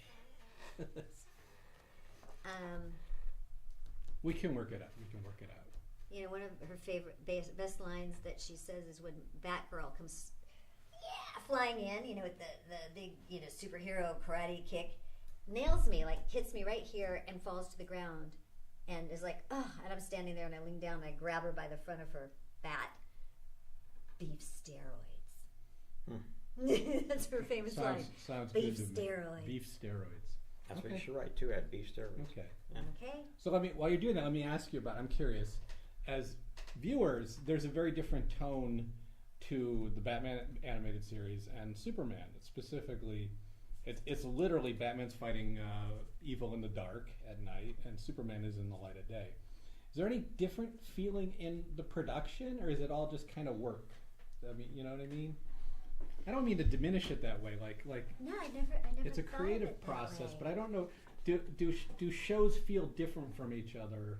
Oh yeah, in ways- they do. So you can see that. Thank you. That's I am honored. I should put, where's the beef? Where's the beef? Steroids. So both of them were recorded in the same studio in that case. Mm-hmm. It was, oh my gosh, Andrea Romano was the casting director. Infamous Andrea Romano, retired a couple of years ago. So it was interesting about those recordings was it was ensemble. Mm-hmm. So the whole cast was there. Well, that was the question I was about to ask you: is whether you did these by yourself or with the cast to interact. It was an amazing. I sat next to Dana Delaney and oh my God, Ian. Oh, I can't even remember all the stars that were in there. I block it out because I walk in and want to do my job and not just be overwhelmed by the talent in the room next to me. Mm-hmm. I was kind of like, okay, yeah, I'll play with you guys. Okay, to me it's like I get to play their sandbox, with all these really famous people. You're doing it like a play. Like Is that a table unusual read. though for a voiceover artist work? No, back then it wasn't. That was how Really? you did everything. It was in person. And this, in a you have the director there, and he's just, which in this case maybe is this Bruce Timm that did these, or who did these? I think Bruce Timm. Yeah. Yeah. Yeah. So we're in the recording booth, and then there's a big plate of glass. It's like soundproof, and the director and the casting director or the voice director, and a lot of times the director's not there. It's the producers, and the voice director is there. Mm-hmm. So I don't get to meet the animation directors. Yeah, I mean, those people. just to we did Small World. We did ensemble. Yes, Everybody we recorded did. in the room together, and the director was technically in Texas. I was the producer. Yeah, the director, but the voice director Kelly was there working. Yes, with you. he's Yeah. wonderful, Kelly Yeah, yeah. Ward. Yeah. He's so good. Yeah, and he was in Greece. Yes, he was. I Sorry. said, no, he was in the booth. No, he was with us. Yeah. He was one of. One of the Tell Me More. One of John Travolta's John flunkies. Travolta's, I forget. yeah. The Greasers? The Yeah, Greasers. his character's got a thank you. specific name too, and I can't remember. He had, Sorry. I had the hair. But anyways, sorry. Grease lightning. Yeah. Sorry, but yeah. So the voice Very director will talented. be working directly with you, Yes. and no, go on. You tell your story. Well, no. It's in those cases we were ensemble, and the casts were very different. So the feel were different, but it was the same studio, so that doesn't quite answer your question. But Right. a lot of video games and anime, the dubbing is all done individual. That's never in an ensemble. It's always one person at a time. And if you're the first one into the sessions, you're laying down the voice tracks before anyone else, so you don't get to hear everybody. Now with conventions, I'm finally meeting my other cast members. Mm-hmm. On Bleach and Genshin Impact, all these games and anime stuff. And what's also super interesting is when we did it, it all had fake names. We worked on shows that had fake names. So I never knew what the shows were we were working on. And fans will come up and say, yeah, I loved you in, something high school. And I'm like, I was in that. And because we never knew what the real names were. And they always aired it. It's not like now. We had, 5 channels? Wow. So we never found out. So it's kind of fun. I discover some things I've done when, like that picture you put up earlier of all my characters. I'm like, sometimes you don't even get to see the art. Yeah. Oh yeah. Sometimes I we know. do. So it's kind of fun. I'm like, oh yeah, I did that. Yeah. Somebody. Now, to be fair, I found that online. I Somebody don't put take that any credit for together. assembling that, but yeah. Wow. Yeah. I don't remember doing all of those. Okay. Actually, the one second on the far left, I think second from the bottom. I'll have to go up closer. I think she was another character. That's a Biker Mice from Mars image. There's 2 in the left row. Are you saying on the left side? No, from the bottom. Yeah. Oh, second from the bottom. Yeah, that's Carbine. That's me, right above Carbine. Oh, gotcha. I think that was another character in a show I did. Well, they're all another character in the show. No. Not the character I did in that show. Yeah. Because that's the other secret is, so Dina, I know this, you generally, on Small World, you get tagged to do 2 more voices because it costs the same. Yes. Basically. Well, so, in my case, it was just 1 more because I was already doing 2. Oh, that's right. I forgot that. Yeah. All of our leads on there were doing 2 of the kids, so we'd get an extra kid out of each of you. Yes. Yeah. Sometimes someone would get a pay bump if we had to have them do a 4th voice. Yeah. And I'll just, as an aside, I did a little bit of voice on Small. Long story short, there was a situation where we had to have a kid say 2 words, and if we had an actor, it would have cost almost $500 to get somebody else to get these 2 words. So I did them, and standing in that room with the headphones on, that microphone, they project like every little sound in your mouth you hear right in your ears and stuff. It is so intimidating compared to when you're joking around over lunch and people say, "Oh, you should do cartoon voices." It's like, yeah, it's work. It's very intimidating being in there behind the glass, and you see the director and the engineer going, "Yeah, it's good." Yeah. You have no idea what's going on. No It's idea. very intimidating. Sue Blue used to tell the story because you can't. It's a fishbowl. Yeah. It's like a 2-way fishbowl, and you can't hear anything going on the other side until they push a button, and it opens the intercoms. And she would teach. She was one of my first teachers, and she would teach us that don't be intimidated, because what happens is this is my side of the table, right? You guys are on the other side of the glass. We don't push the button, but we've been recording all morning, and you've come in. We're doing you, and we go, okay, can you do that line one more time and do it, with a little more, my favorite thing, with a little more mustard. Mustard? Kidding. But yes, they would actually give good direction. Right. But, a little more excitement. We need to have a little urgency in this. And so you do it again, and what you see is them doing this. Yeah. Okay, that's great. And you're like, what the hell? And she goes, so now I'm going to tell you what was happening on our side of the glass. Oh, what are you going for lunch? Oh, no. We had CPK last week. I'm not doing CPK again. No, I feel like a tuna fish sandwich. I don't. Oh, yeah, call the deli. Yeah, that's one. Okay, great. Yeah, because I'll tell you, we were very practiced at, if we were actually upset about something, we didn't show it. It's like, she's kind of a little off today. Oh, yeah, that's also a killer, too, when there's, like, nothing. And you're like, oh, so, shoot. But if we were talking about lunch, we'd totally be looking annoyed. We wouldn't even think of that as registering. So that's interesting to hear. But let's do some brass tack stuff. So Small World was a 3-minute cartoon at the longest, and we recorded them in about 3 hours. How long would a 22-minute show take usually? Is for an ensemble? 4? Yeah, we would. So we were really inefficient. You had a lot of accents. That's true. But no, you did 2 episodes though. You didn't do just 1.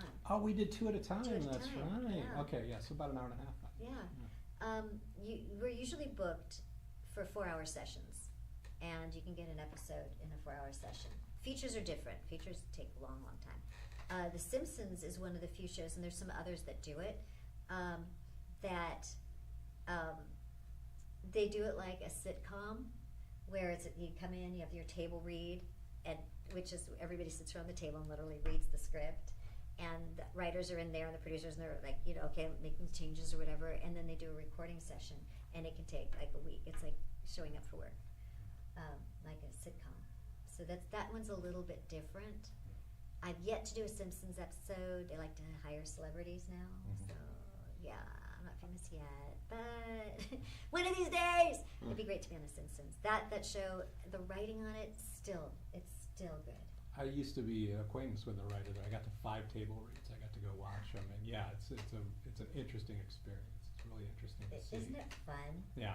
I would do those when I was on camera at the table reads, and I remember sitting back, and there's a guy at the table, and they wanted him to do Scotty, and I couldn't see his face from where I was sitting, and I'm like going, oh my God, they could have gotten a better Scotty than that. That's like, who was doing this? It was James Doolan. Mm-hmm. It was Scotty. He just wasn't doing his strong Irish. He wasn't bringing it on for the table read. No. It was like, so that's his normal voice versus the Star Trek voice. It was kind of interesting. Interesting. Well, and then, so different things. Yes. We're talking about cartoons. Yes. Then, and the two other things that you brought up. I brought up. What How are are the these two? different? It's video game voices and dubbing anime. These are Yes. all a little different, right? Very different. So. Very different. There's a term for it. I always call it first gen animation. Is like Superman, Batman. They're done in the United States, and the voices are laid down first. Right. And then there's storyboard. The writers and everybody has an idea of what's happening, but it's never animated or drawn until after the voices are laid down. Right. Dubbing and anime are all done somewhere else in another language. Like a lot of the anime comes from Japan, or did. Now it's coming from all over, and it's originally done in Japanese. Now we're putting the English dub onto it. Should I move this? No, you're good.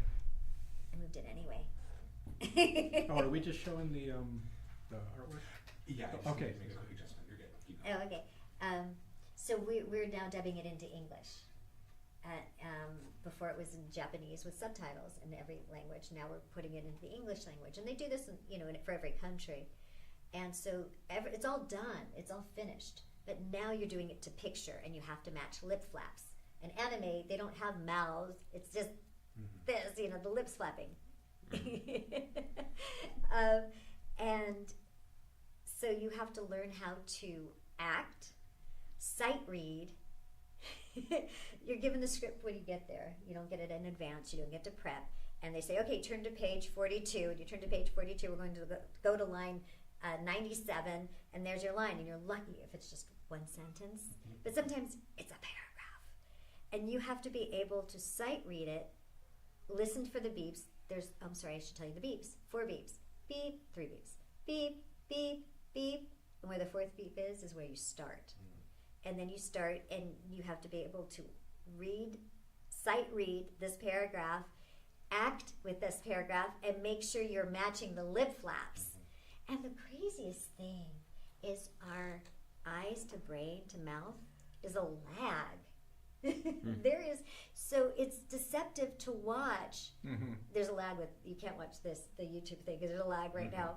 But when you go to watch the character on screen, you see that the character, like there'll be a pause, and they're like, okay, when he comes in, we're going to jump him. Ready? And go! You've got to figure out the timing for that. So the minute you see ready, you go to say it, you're off. You're already off. So sometimes when there's a big enough lag, they'll beep you in, is what they say.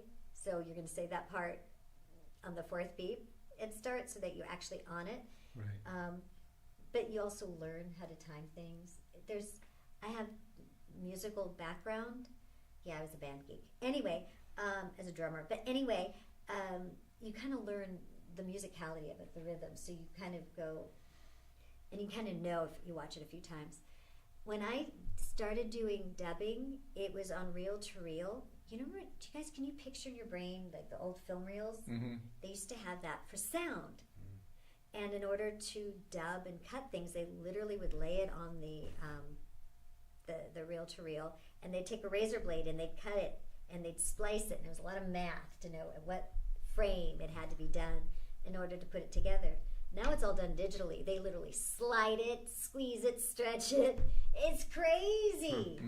It's so much easier now, but excuse me, it's still a skill you have to learn. So going back to your earlier question, how do you become doing? You practice, work for it. Although I would not practice to learn how to do dubbing, it does not pay well. You cannot survive on that. Just so you know, have another job. But be in band. Do things with music. If you're young and you want to do this, do everything.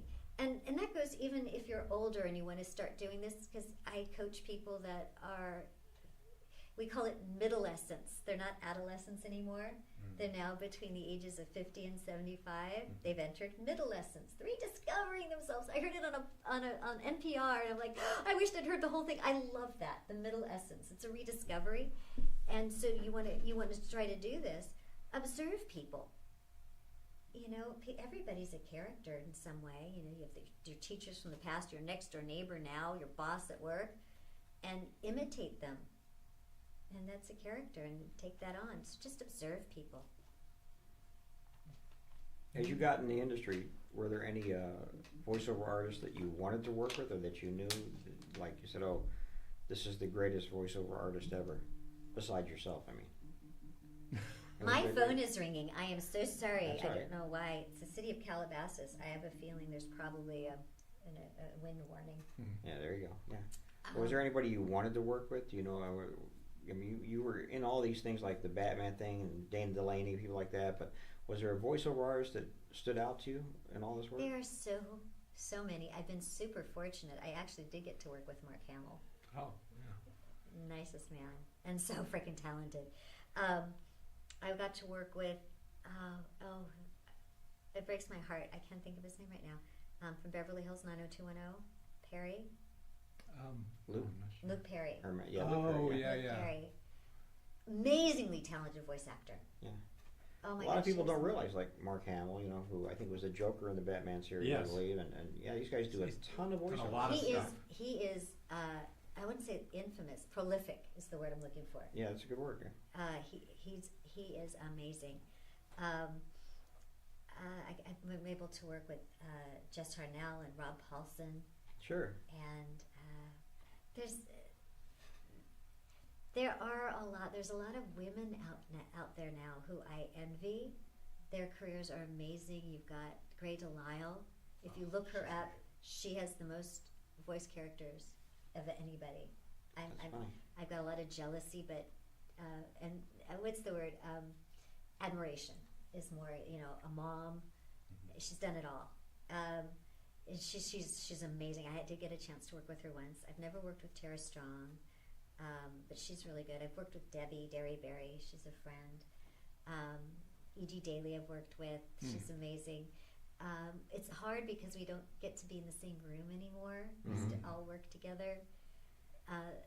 The voiceover community is a lot of really great people. Well, this is a good segue to the Annies. Oh! Because you are Yes, the I'm coming. voice of the Annies. This will be my which is- 20th year. Yeah, I'm like yeah. really excited.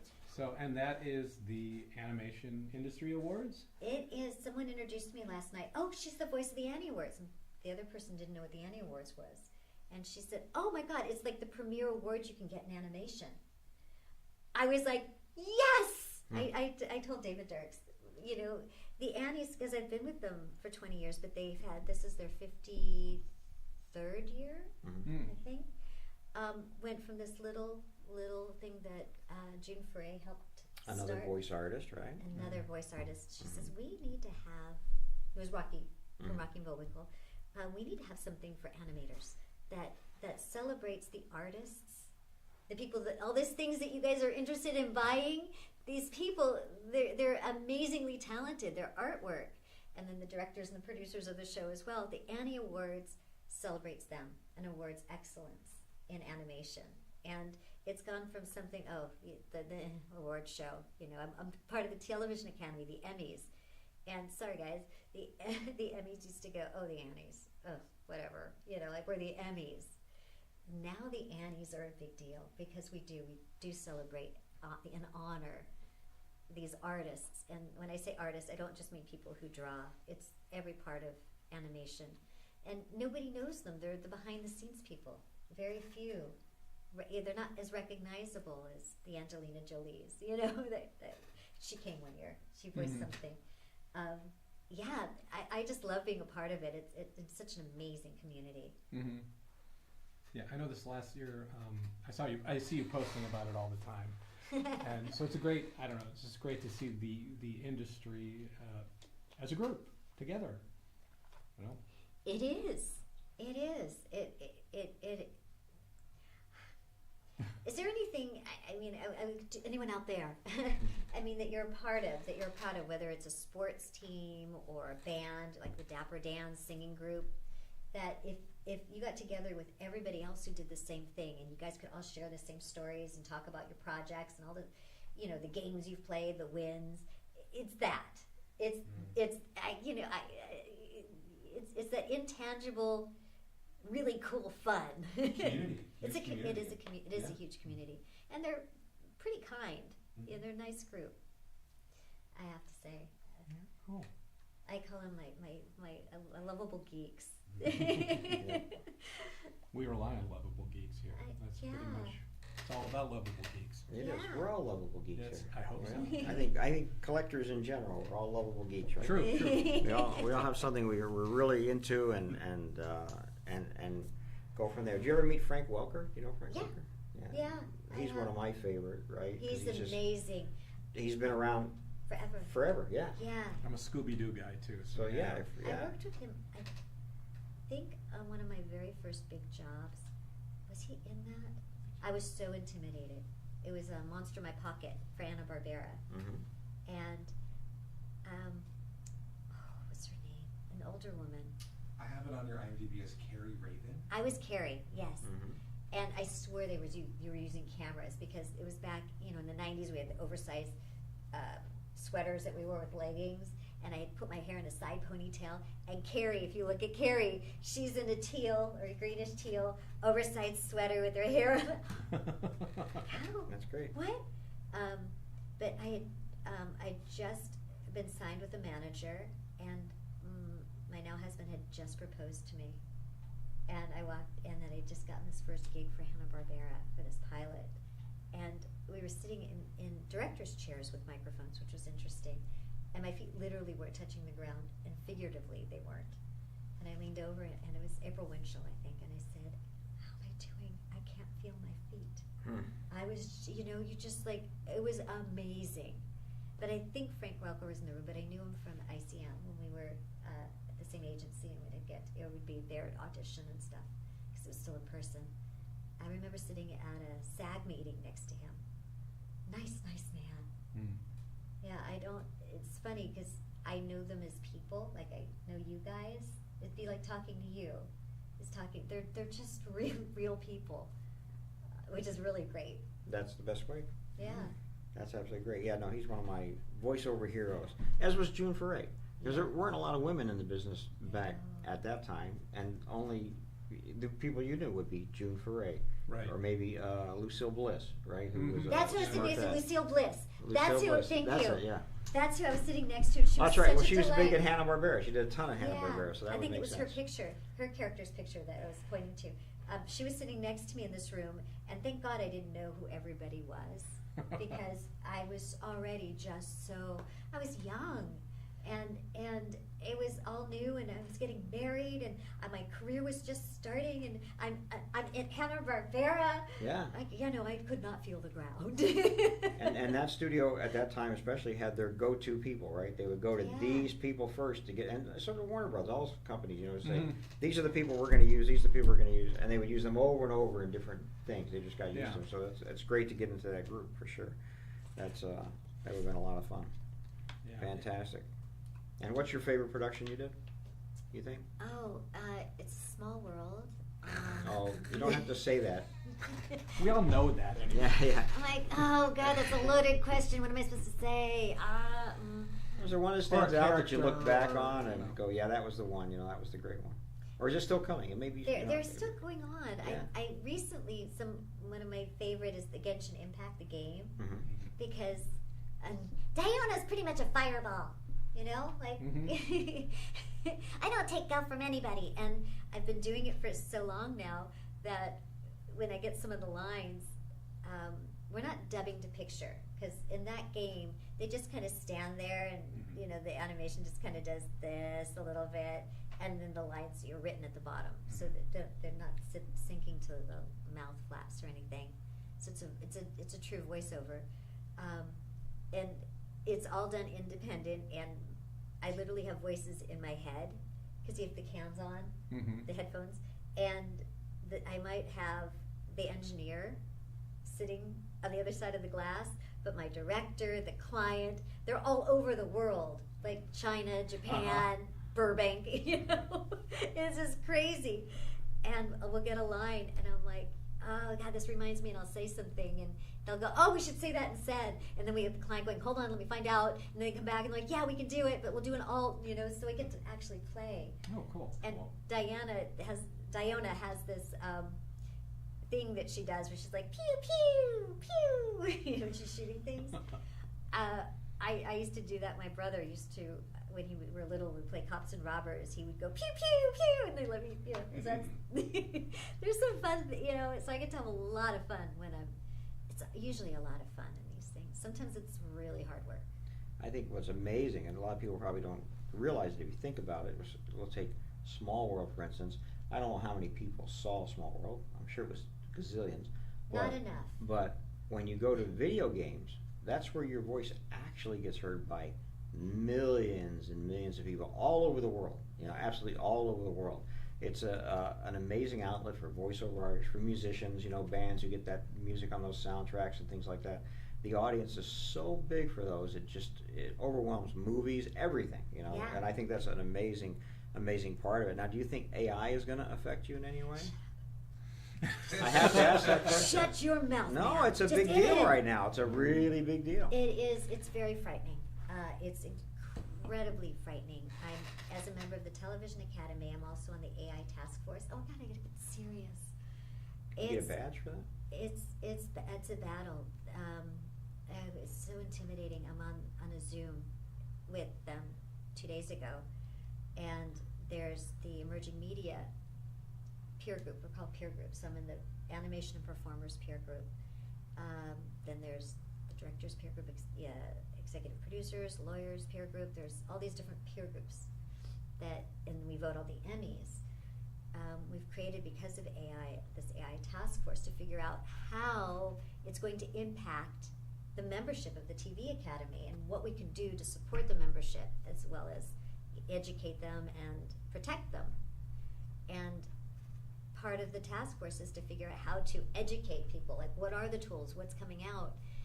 And one of the peer groups put out something called the AI toolkits to give to the members so that they can learn about new tools. And one of the tools they were going to bring was this one company I won't mention because I do not want to give them airtime. But there's a lawsuit against them, and they were going to present what their product does and show the Academy, that the people that come up, and it literally lists, I can pull it up for you, in the description of what they're going to show is how to create a voice, how to use AI for dubbing, how to use AI to create characters, how to use AI to do story. Everything I do, their company teaches how to do it without the human element. Yeah, every part of the entertainment business, I think, is going to be affected, and so that's a big deal. And I mean, it's in the news, obviously now. Especially here where we Newsom live. signed 2 laws, 2 pieces of legislation protecting us. He isn't in the third one because there's a lot of power in video games, saying that you can't use someone's voice without their consent. You can't do anything with it without their permission first. It has to be signed consent, and you can't use a deceased celebrity without the consent of their estate. And there has to be. So they're starting legislation. I actually stopped. Me and some other people stopped the Academy from presenting this particular company's toolkit because this is a direct impact on a big percentage of the TV Academy. And I had to get on a Zoom, little me, and tell people, because they're like, we were really disappointed. Why was this thing canceled? And I'm like,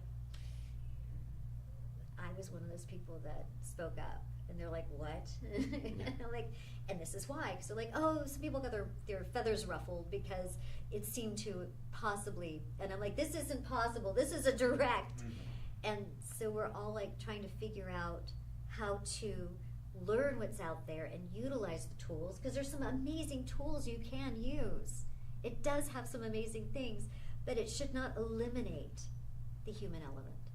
whether it's the writer, whether it's the artist, whether it's a background designer, or the voice actor. Nobody should lose their job over it. It should be able to enhance us. It's incredible. It's going to be a big battle, I'm afraid. It is. It really is, It and it's is. going to affect, like I say, not only TV, but movies and everything, and writers and everybody. It's actors, everyone. It's crazy. We're the canary in the coal mine. Yeah. That's what I've said. And they're actually, the TV Academy is going to put together shirts going, please AI responsibly. Yeah. No, it's going to be a tough battle. It'll be interesting to see how things evolve and what happens with them for sure. But it definitely, I think it affects the industry, yeah, for sure. Oh, absolutely, absolutely. I mean, this particular company is under is going to trial because everything that they were going to teach, they did, and the actors are suing them, and the director, I think, as well, because they stole these people's identities, and they stole their voices, and they're using their voices to sell other things. And part of the conflict is like, well, I remember because I read the brief. Actually saw the legal brief on this case. I'm like, oh, it's 47 pages. The company's going to lose money, or they can't sell their product because people can't use these actors' voices. No, but they got them from audiobooks is where they stole it from, which is very. I don't want to use the word prolific again, but when you doing a cartoon, you're just doing your lines. Right. And video game, same thing. But when you're doing an audiobook, you can train an That's AI. a huge sample so of your much. voice. Of stuff. And so, these voice actors, and it takes a long time to do audiobooks. It's a process. It's very hard. It's a big deal because you're usually doing it yourself, or sometimes you can have a studio with an editor, but it's now, and it doesn't pay as well as it should for the time it takes to do it. But they were taking those voice samples and training them to say other things, and they were selling those trainings. And now those trainings are not allowed to be sold while it's in court, legal. And people don't want to buy it. The package the company has to deliver because these voices have been pulled and those are their favorites because these are very talented people. They're very good at what they do. So I think I kind of explained that the best I can. Yeah. Without going into a lot, but it's not okay. They were not paying them for the stuff they were selling for. They trained their AI based on their voice and some other work they did, or pulling the audiobooks from other places and not paying those actors and profiting off of their voice. And that's not cool. Nobody, no matter what you do, you don't want someone making money off of your hard work and you not seeing a dime of it. No one's okay with that. So, put my sweater on. Okay, well, we got the air right. Yeah. Well, that's fantastic. Well, actually, that was wonderful. I enjoyed having you here. Oh, our time's up? I think so. I think we'll give you a break at least. Yeah, for sure. We need to end on a happier note. Yeah, that was I'm like, insane. oh. Well, you can. We're going to take a little lunch break, and you're more than welcome to come back and talk some more. That'd be great. You're not tired of me yet? No, I'm never tired. What? We'll see what's going on. We have How's it about going? 150 lots left. Oh my gosh. About that, Yeah. Wait, did absolutely, you yeah. start with 150? No, we started with one. We started with we have 350 lots on this, and the bidding is going very well. I'm trying to keep an eye on it while I listen to you, and everybody seems to be quite active. What's the most popular thing? Or no, should we not talk about it? Because if someone's got their bid in and they're praying, I don't want to ruin it. Yeah. Don't know actually. I don't know what is the most popular. What's something coming up I don't know shortly what's that had we the should most look bids. for? I think I know the Goofy Lava Lamp already went. That was doing Ooh. well. The Raiders piece we talked about did very well. Oh, I have a There's puzzle. a survey marker coming up. That, you know what Oh, a survey yeah. marker is? That was Yeah, made yeah, into yeah. a paperweight. They Yeah. made these. Some of them they didn't actually use in the park. They're in Right. the park in the cement. Yeah. But when they made them, they gave the execs some to be used as paperweights, and one of those coming up. And brown lines, like you see up here now, these construction brown lines from Main Street, those are always quite popular. I think quite collectible. Oh wait, are those like the blueprints. blueprints Yeah. for Yeah. Main Street? Those are like some of the plans for Some when of they're them. repainting or they're doing something to Main But Street. is and then- that for Disneyland or Disney World? that was Disneyland. Disney- See, coming this up one there. to me is actually pretty amazing. The security stuff is so popular. This is the original art. for the patches, for Mickey. everything. Yeah. For everything. Oh my gosh. No, I like that Super piece. cool. I like that piece a lot. Nobody And else. no one else does. But I'm Don't glad you you just like want? it. But Don't that's, you just that's, want to run up to him and high five that? Yeah, really. He's saying stop. But coming up, 193, that's the survey marker. Oh yeah. And I think that's an unusual piece. I mean, again, it's not one that was in the ground, but it's the same manufacturing, same process. They just made it into a paperweight and gave it to some of the execs. We researched these. They changed all the time. There's a lot of different looks to them, but yeah, this is. There you go. Ooh. Yeah. Well, that's Walt Disney World. Yeah. Okay. Well, there you go. Even better. So those are in the ground on Main Street in different parts of the park, so that when they do surveys, they have these markers. I know that you they can use. find one in front of the Disneyland Castle. There's a specific spot. Didn't Really? they have one at California Adventure in front of not Club 33, but Bar Oh, at the exclusive club? I'm sure It's they like do. the Carthay Mart. Theater? Is that the? No. It's, I know. It's Yeah, the I bar can't remember. restaurant. Yeah, you have to be part of the Club 33. Isn't that right in Carthay Circle? Yeah, but there's a name for it. It's Club 33 in California Adventure, basically. Oh, obviously, blanking on it. I'm not a member. I so guess don't we're not remember. members. Yeah. I've only been in there That's as a member. very only- telling. no, Very I actually telling. been invited. Check it out. Disneyland Resort back of house hat. I mean, that's pretty neat. That's Aw. backstage. You know, it's a cast Yeah. member. Oh, I used to do that. That's right. I used to be back there. Yeah, they put out so much cast member stuff for you guys, you know, and of course you have what's it called, Company D? Is that the name of the Company store? D, yeah. Company D store, yeah, where you can buy all the leftovers. I think that's really cool, actually. Leftovers, new cast exclusive stuff. Yeah, wait a minute. Pieces from the hotel. Yeah. Yeah, You can pull- go in there. Furniture, everything. Furniture, yeah. yes. When they like recycle out furniture in the hotels, they'll put it in Company D, and you can literally buy like I was getting outdated stuff. We didn't like, have that. as they No. changed stuff in the park. They were changing stuff in California Adventure, and they'd pull out like the soap opera bistro, and all the costumes would be in there. All the wait staff uniforms were in there for like a couple bucks a It's piece. like an offsite warehouse that's like Yeah. full of stuff. And at Christmas time, it's great to go in there and It sure is. yeah, you find all sorts of I'll little probably make my gifts and first fun visit this things. year.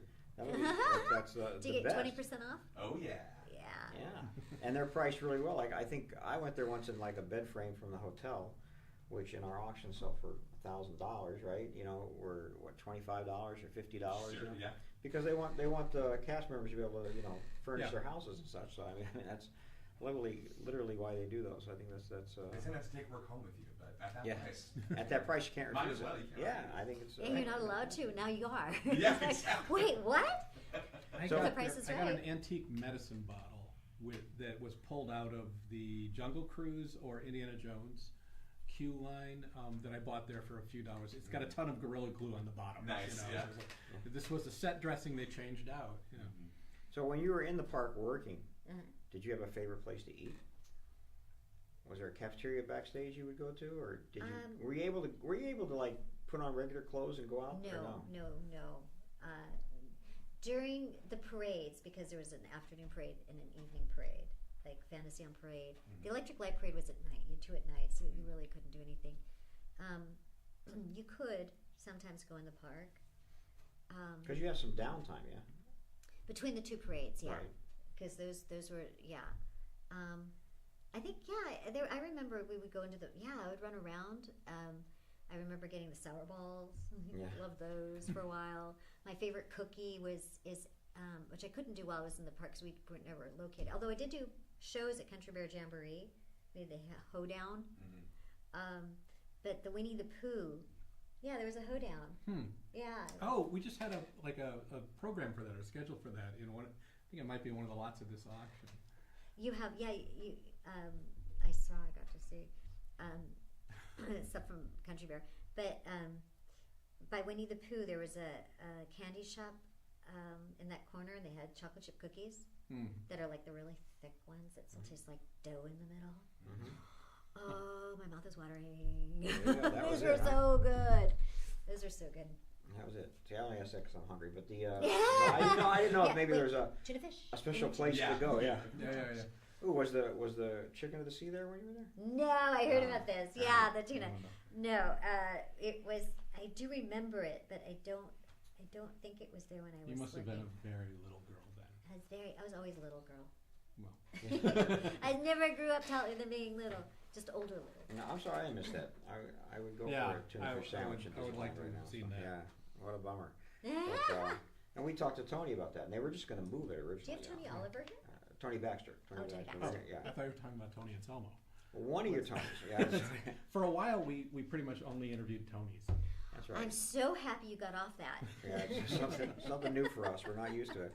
We had to change the nameplates. Everything was terrible. Yeah, and where's mine? It's in process. They're etching it out right now. Yeah, exactly. But no, I always wanted to try those. Yeah. And stuff like that. But that's fantastic. What did I know we had a cafeteria. It's not memorable. Yeah. So what'd you do in your downtime? So it was 30 on, 30 off. Right. And we were characters in the park, so you'd sit there, So talk, hang out. I'll say, as a cast member in the 90s, as a studio cast member, but I'd be at the park sometimes. I remember one morning being backstage on the east side of Main Street, and they kind of had a tent set up with folding chairs inside and a TV playing.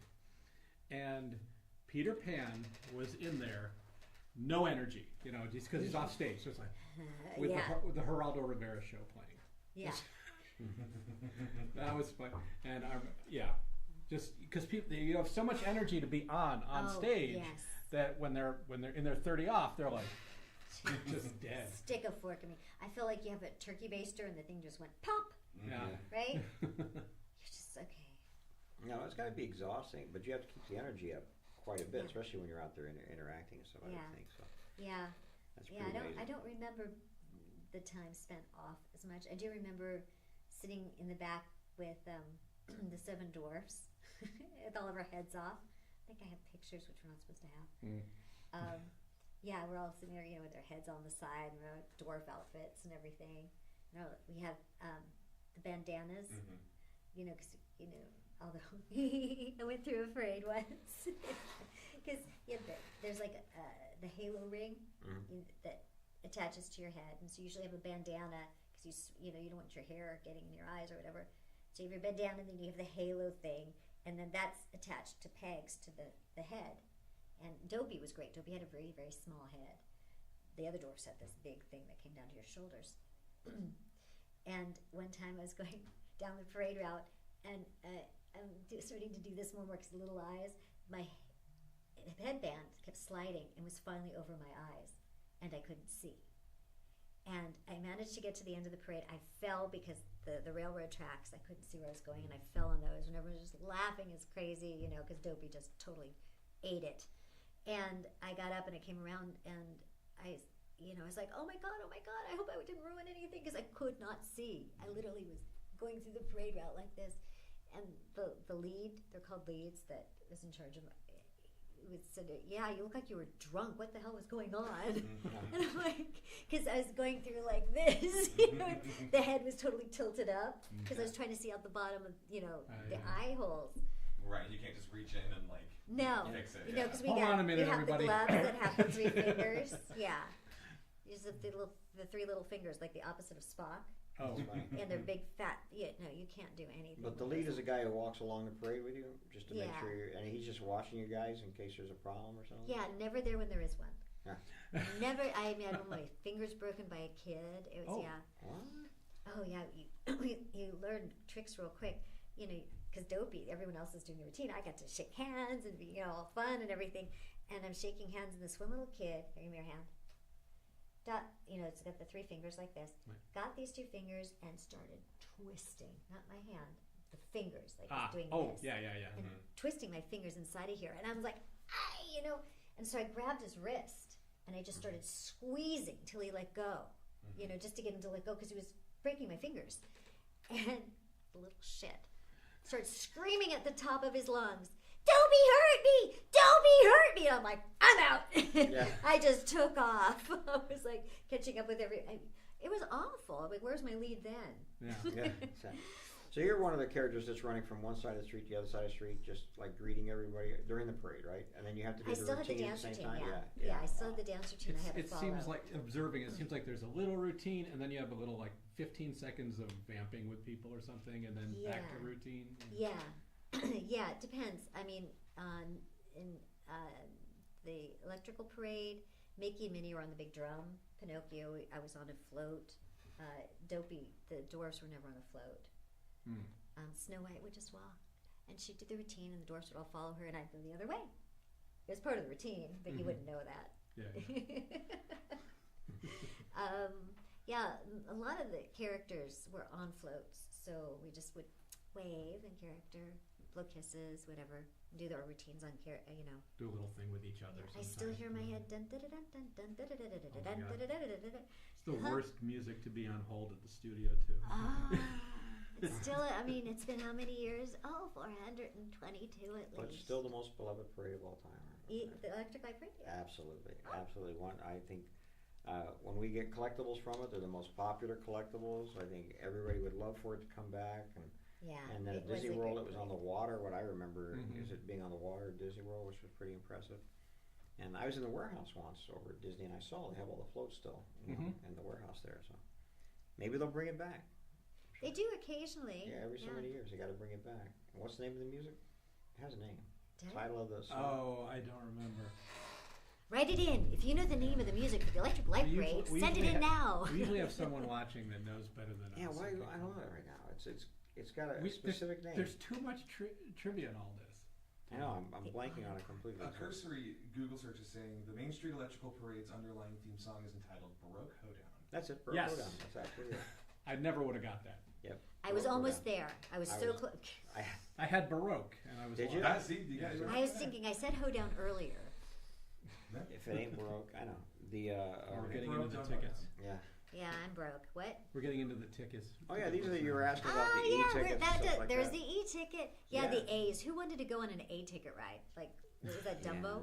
I mean, no, not even. No, not even. It's like the Main Street the truck on the cars and stuff. Yeah. On Main Street, yeah, those things. You always went home with those in the packs. I mean, this is a partial book, but it's rare to see a partial book that it's just missing the B's and the D's. So it still has P's. Yeah. Which is unusual for sure. I know. All these unusual you passports. youngsters they out tried there. all these different ways of tickets. And we had the passport, right?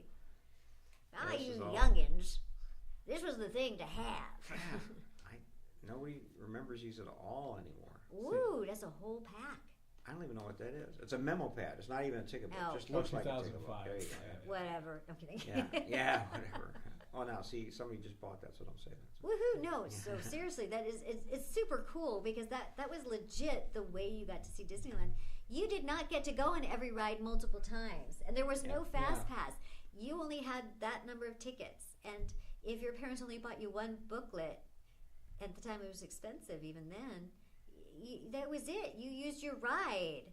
So that things are really cool. Well, when Tony Baxter was the here, e-ticket. Yeah, he was kind of advocating for the return to the system. Well, we had talked about that because this gave every ride a value. You know, you knew how much a ride was worth based on how many tickets you got. This is a 50-cent ticket, right? So if they all went to Pirates or whichever ride it happens to be in this one, I can't even see. Submarine Voyage. They could say, okay, Submarine Voyage is bringing us in this much money every day, and then they could base their revamps and what they do on the value of the ride. But when you lose that, you sort of lose a way to track it.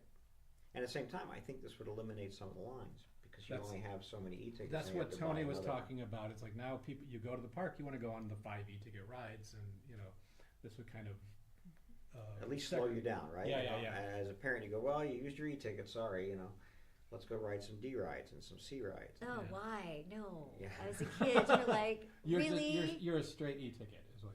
No, there were. I mean, we did use other ones. I mean, Small World was fun, and it depends on your age too. Yeah, and they changed. The rides would move up and down the tickets from time to time. They would. I loved the Tiki Tiki Room. To a D. Tiki Room was. I can't believe the Tiki Room was an E. I went there the last time we went crazy. last month. I loved it. It feels like I've said this here before. I'm sure it feels like when it opened. It feels like it's absolutely the 1963. same. I took an adult man. He'd never been before. Did you know him? Yes. Good son. That's good. Yes. It wasn't just a rando I found on the street. No, it was a friend of mine who had, I think grew up in Oklahoma. I forget where. Had never been to Disneyland, and I took him to the Tiki Room. And I said, as a kid, I used to love this. Watch the totem poles come up. They're all singing. And he goes, when was this made? And I said, probably the early 60s. And he goes, I think they were high. Yeah. I think they're all smoking something when they came up with this room. And I sat back and I went, yeah, probably. And he looked around. But sorry. No, I still know people that love It's legal that now. ride. And It's I know just- people it's that have so been wonderful. going on it since the 60s. So I mean, that's, or going to see it since the 60s.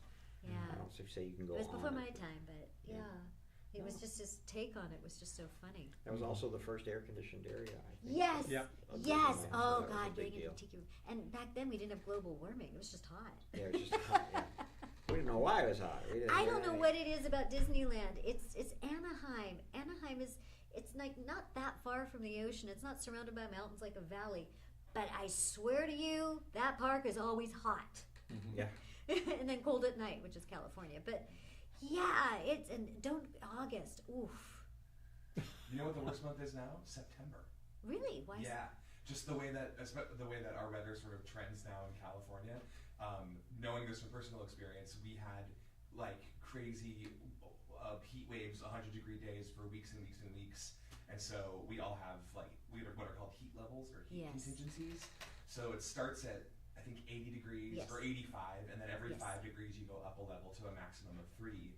And so for us, we get to at level 1 we get to roll our sleeves up, so we're cooler. Ooh. And then at level 2 and 3, we cut a song or 2 songs from every one of our sets, so we're out there for shorter amounts of time. Yes. So yes. that way, we're still performing in an oven, but it's only for 10 minutes instead of 20. See, there's an 8 ticket. It's all Main Street vehicles and King Arthur Carousel. Is like the, Yeah, that doesn't exist anymore. no, yeah, it does. King It's still there. Arthur's? Yeah. Is there? Yeah, Oh, yeah. yeah. I sit corrected. Horse cars, horses, carriages, omnibus, called series, one and now, but it's, fire engine. Yeah.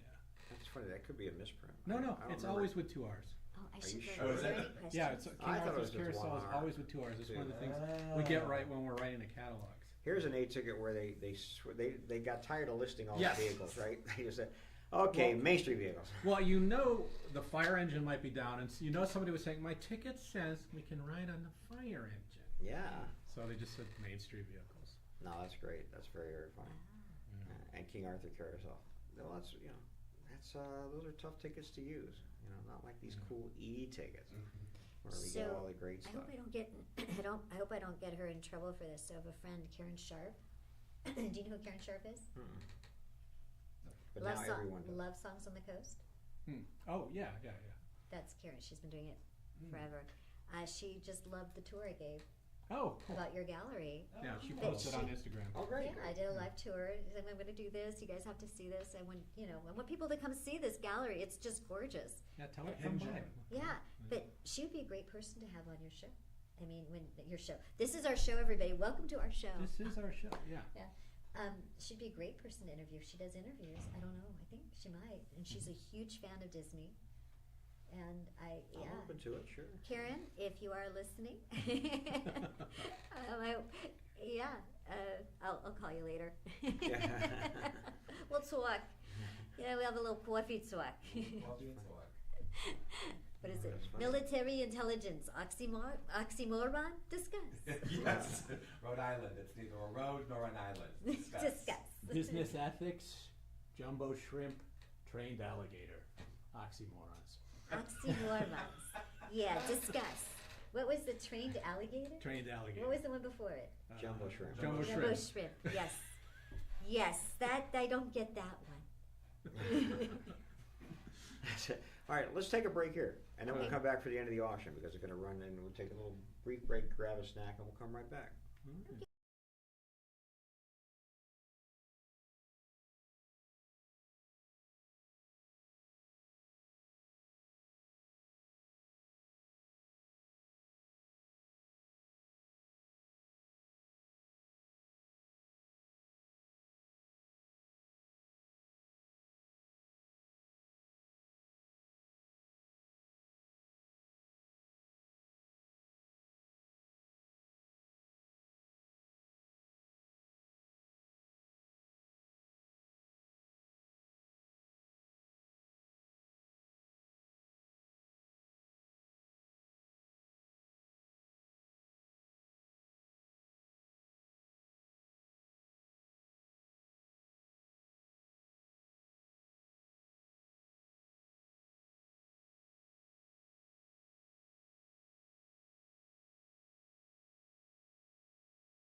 Hey, we're back. We're going to run through the end of the auction. Just about 35 lots left. We're in the pirate section now, and I wanted to mention that our December 14th live auction has an amazing selection of pirate stuff. In fact, it traces the history of the ride it traces the history of Pirates of the Caribbean from the ride through the movies. Oh. And includes a bunch of original storyboards and original art for all 3, 4, how many movies did they make? 4 to 5? However many there are. It's got original artwork, original boards from the movies. It's a really impressive auction, so it's something to watch out for. Yeah, I'm looking forward to it. And now to change the subject completely, I see we're talking about biker mice from Mars. Yeah. Just, I want to say real quick, I was texting at the top. I was actually posting on Instagram.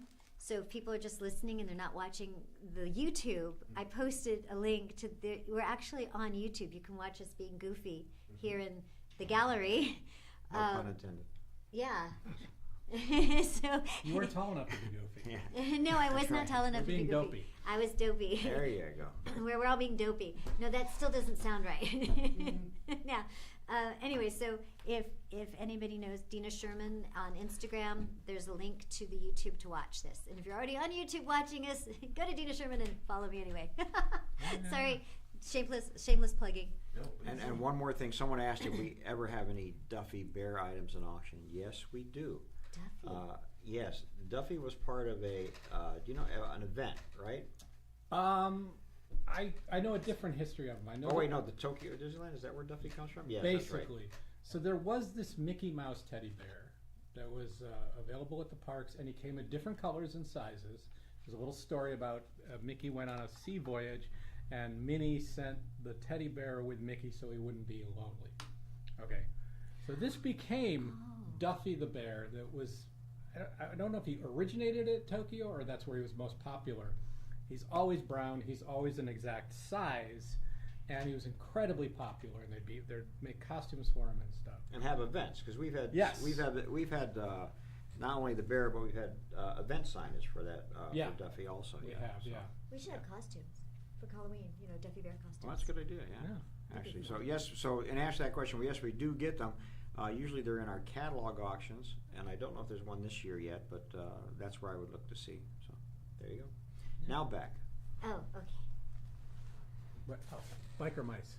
Biker mice from Mars. I was just telling Dina it would take us a long time to find her character Carbine in Biker Mice at Mars here in the inventory, and Mike found them right away. That's right. I have an eagle eye for Carbine cells. So there you go. Thank you. These guys gave me these 2 cells. Wait, I'm just gonna since I can show you. There's 2. So Cells and drawings. Cells and drawings. So there's this one. Oh, there's one there. Can you see? Oh, that's yeah. Oh, yeah. Which is really cool. That's Carbine. She doesn't take guff from anybody. There's a drawing. You can't really see that one very well. But this one's really cool. Oh, gosh. It comes apart. Wow. Well, this is the one that was behind the paper. Oh. And then there's this one. In the show, I tend to have my hands And on my head. Biker Mice, if you don't know, was a Marvel series that came out around the same time, I think. This had to be late 80s, right? Yeah, I think so. X-Men was out, things like that, and this came out. It was quite popular. Maybe early 90s. Has a really big following right now, and I think it's going to come back for sort of a rebirth pretty soon. And so I think that's pretty exciting. And we just happen to have a lot of Marvel cells here lying around the gallery. And I guess I can leave them here. Law. Oh my gosh. It was interesting when I auditioned for Biker Mice. I found out later there were over 1,000 reads. Wow. That they went through. And I don't remember the exact line, so forgive me, but it was something like, if you mice don't, follow orders, I'm going to rip off your tail and sew them to your ears. It was like the line. And instead I said, and if you guys don't follow orders, I'm going to rip off your tails and sew them to your ass. And that got you the part. It got me the part. There you go. It did. Yeah, that's right. I happened to know who the director or the producer of the show, Tom T. Mm-hmm. I knew who he was, and I knew his sense of humor. So I was like, all right. So I did. I took the risk. I nailed it. That's great. So it's and I love playing Carbine because I don't know, this voice tends to be a lot of smaller characters, and it was great to play the female lead badass. Wow, that's And great. I kept those boys in order, in line. Well, I can't wait to see how the new one turns out. What they're Yeah, doing I want to with be it. on it. I want to. Yep. I want to. What is it? Reclaim my role. I actually texted him for you and said, "Hey, Oh my gosh! reclaim the role." So we'll see. It happened right here, right now. Did you hear This that? could be it. This right could here. be it. This Fingers could be crossed, everyone. Oh my gosh, that would be so awesome. That's funny. That's Thank funny. you. Thank Oh, you. no worries, no worries. We're in our haunted mansion section now. The most popular thing in the park, I think. Yeah. That always has been. I wonder why it's so popular. Seriously. That Well, elevator room. You know, I was a little kid when I was just old enough to be watching when Walt Disney World opened. I was about 5. And seeing that haunted mansion and Pirates as real places you could visit were just stunning to me. I mean, they really captured my attention and held it. So, and they remain.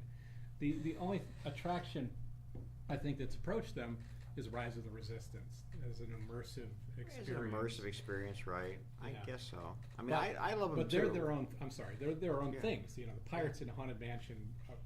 You didn't see anything like that before them. Right. So are you saying these are the first of the immersive experiences? Because I- they really didn't have anything that we call immersive. Tiki Room was immersive. I'm not saying- I'm not- Well, the Tiki Room you just sat there. I'm not saying that fully. There's no way I'm saying this is the first immersive experiences ever. But for me as a kid, It seeing was, those as a yeah. real place that I could visit, I could Yeah. go to this haunted mansion and just go in that door and see all this. That was really intriguing. Well, I You think walked through it and you ride through. There's multiple levels. Sorry, I interrupted, Mike. that's okay. That's okay. Yeah, no, I totally see what you're saying. There aren't very many, and Well- immersive experience is kind of a term we use now. Yeah. As now, I think though Disneyland itself is an immersive experience Yeah. because Yes. you enter onto a world, the Main Street. You know, you go into Yeah. these different worlds. The Jungle Cruise and Adventureland, definitely immersive. I was just And, reading a Yes. Walt quote where he said he didn't want people to see the real world in the park. He wanted them to be in fantasy for the day. Yeah. That's That's true. interesting.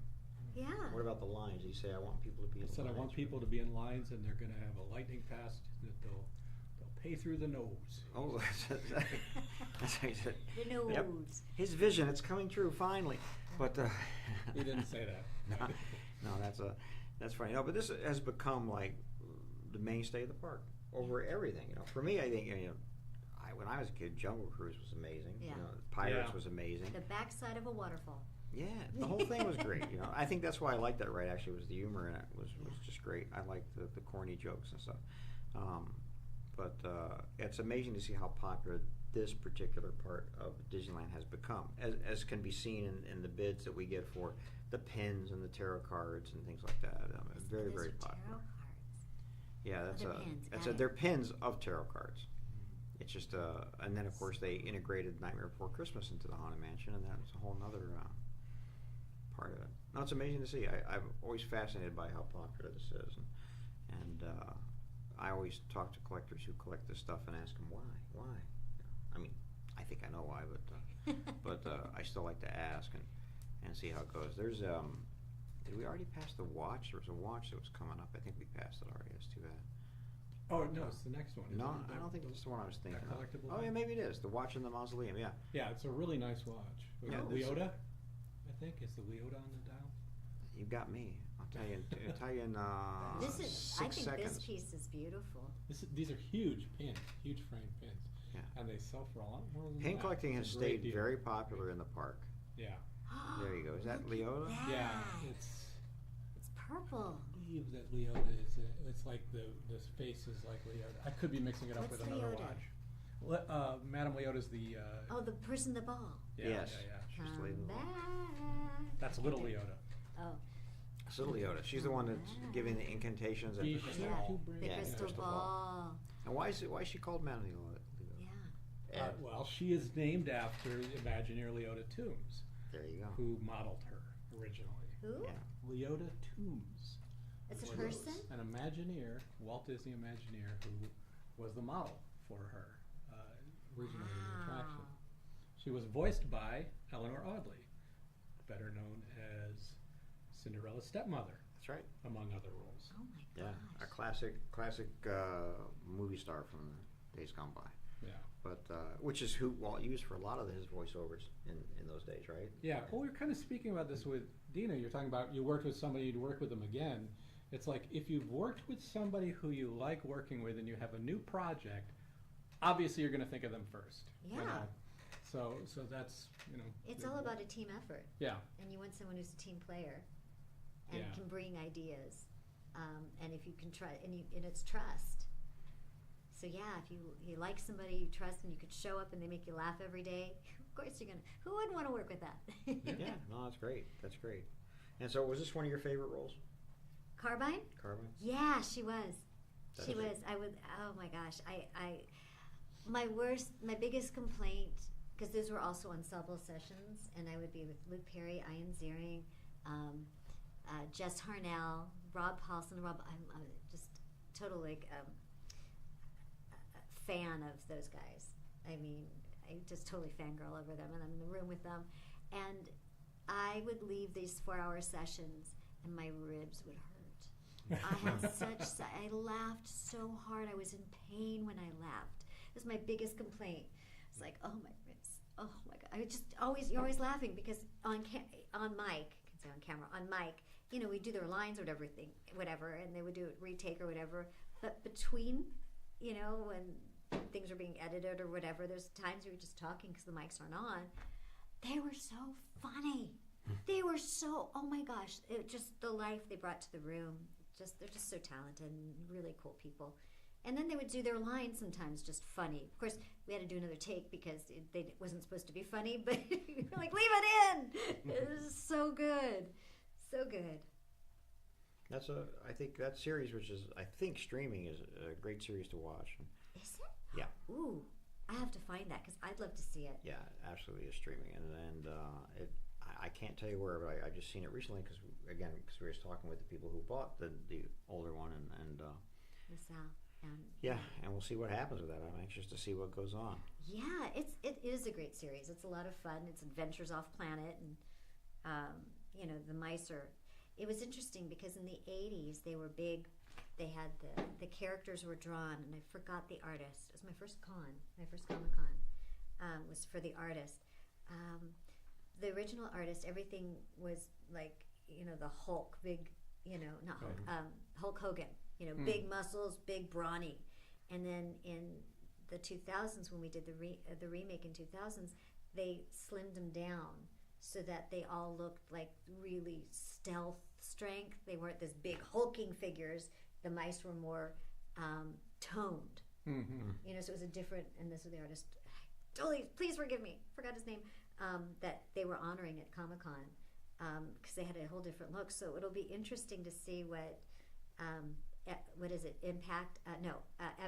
Maximum Effort. Maximum effort. Ryan Reynolds' company and Nacelle come up with for the new look Right. Yeah. of what biker mice will be. I hope I can revise my role as Carbine. That would be amazing. That's interesting. It's also interesting. This is a property that was a Marvel property that Disney didn't acquire Interesting. because Well- they acquired X-Men and everything else, but somehow this got through and Well, they didn't acquire X-Men when they acquired Marvel. See, the problem with Marvel 20th Studios, in the 1990s, Marvel Comics weren't really doing well. So in the 2000s, they were selling movie rights like Spider-Man to Columbia, where Tobey Maguire started the Spider-Man movies. X-Men were to Fox with Fantastic Four. So the X-Men came back to Disney when Disney acquired Fox, which was later than acquiring Marvel. So it all came back. Yeah, but Marvel was surviving the comic industry when they were doing poorly. They were surviving by just selling off their movie rights. So of course they're happy that the Tobey Maguire movies were popular. Of course that helped Spider-Man comics. right, But they were really split businesses at the time that Disney bought Marvel. right, and in fact, 20th Century still does the Spider-Man movies, right? Right, Yeah. right. So- Well, no, Columbia. Columbia. Yeah, they did the Into the Spider-Verse. They're doing the best Spider-Man movies right now. if you ask The me. best Spider-Man movies, absolutely.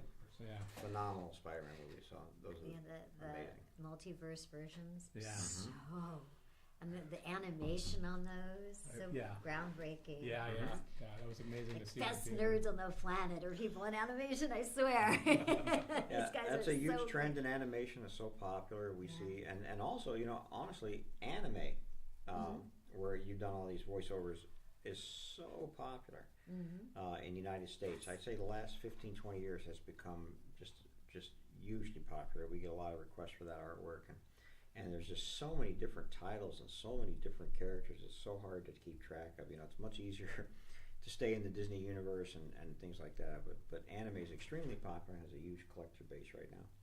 And I can see why that would make you popular at Comic-Con and places like that, for sure. Yeah, my 3 fans show up. It's awesome. Yeah, no. My that's favorite great. thing is when people come up, eating my own hair, and they bring their art, like things that they've Yeah, drawn. fan art, sure. The Yeah. fan art, and I make them sign it. I'm like, you need to sign this. One guy came up, and he had this big poster. Was it 17 by 20? Big poster of Bleach with Yachiru and Kenpachi. I play Yachiru Kisachishi. Come on, Kenny. You know that one. Hey, It's one of my Cubo, how favorites, come you don't have actually. any hair? Here, let me try some on for you. He came with this big poster and asked me to sign it. And then I did. And then he handed me a small print he made of the same picture. I then asked him if I could pay him for that, and I've made all my prints that I sign from his picture. Oh, that's Because great. it was that cool. Wow. It was that cool. So yeah, I mean, the fans are amazing. They are just amazing, and especially the art. I'm a nerd for it. I just love it. And I had a little girl, just a little thing, and they came up and they handed me a picture, that she drew. The stick figure with the arms coming out of the head, and right. And I was like, oh my gosh, I love this. Come here. Come. And the parents let me. I go, come sit in my chair, and here's a pen. I want you to write your name on this. And so I have a picture someone took of me sitting there watching her sign her artwork for me, and I still have it on my desk. It's on blue construction paper with crayon, and her name kind of sort of written because she's probably kindergarten maybe. Yeah.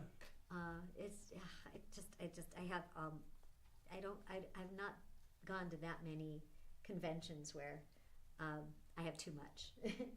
So I really cherish all the ones I have, and I'm going to cherish my carbine. Yeah. Like, the best. yeah. That's absolutely great. We're coming up on the last 16 items. Oh my gosh. So before we finish, I just want to remind everybody that our next online auction is November 2nd. And as I say, that one has, and then there's another one, I think November 17th. 16th. Okay, thank you. And both of those, wonderful assortment of gifts, stocking stuffers, great things to get for the holidays. Ooh. As well as some, cool stuff, just like this auction. But they're really, really nice auctions, and be sure to keep an eye on it. And then our big catalog auction is when, Ed? December 14th. I'm never going to remember that. That's why I write them down. Yeah, and that one, lots of amazing Disneyland props, lots of great Hollywood memorabilia, and a Pirates. whole section on pirates. Yeah, not pirates, the human beings, but Pirates of the Caribbean, the attraction and the movies. And that's really a worthwhile one. And as I said, that'll be a catalog auction, and hopefully that catalog will be out by the end of November. And we'll have an exhibition here in the gallery the first 2 weeks of December, if we time everything right. It's a very labor-intensive process, so we'll do our best. Just keep an eye on our website, email us with questions, and we'll go from there. And that's it. Now as we walk through these last 10 items here coming up, except of course these are going to get all the bids, so they'll go a little bit longer. And micro machines. This was a neat little toy. I tested it out when we You were. played with it? Is that what you're saying? I tested it for function. Okay. That's called playing with it. Yeah, you didn't play with it. That's fine. In other words. Yeah. Can I just stay a second? When I came to visit Ed the first time here at the gallery, I think you had your Disney showcase We had the the live auction. exhibit for the last auction. The Okay. last auction. Yep. I was so impressed. I was blown away. Remember the look on my face? I was like, oh my God. It was amazing the way you set everything up and have everything displayed.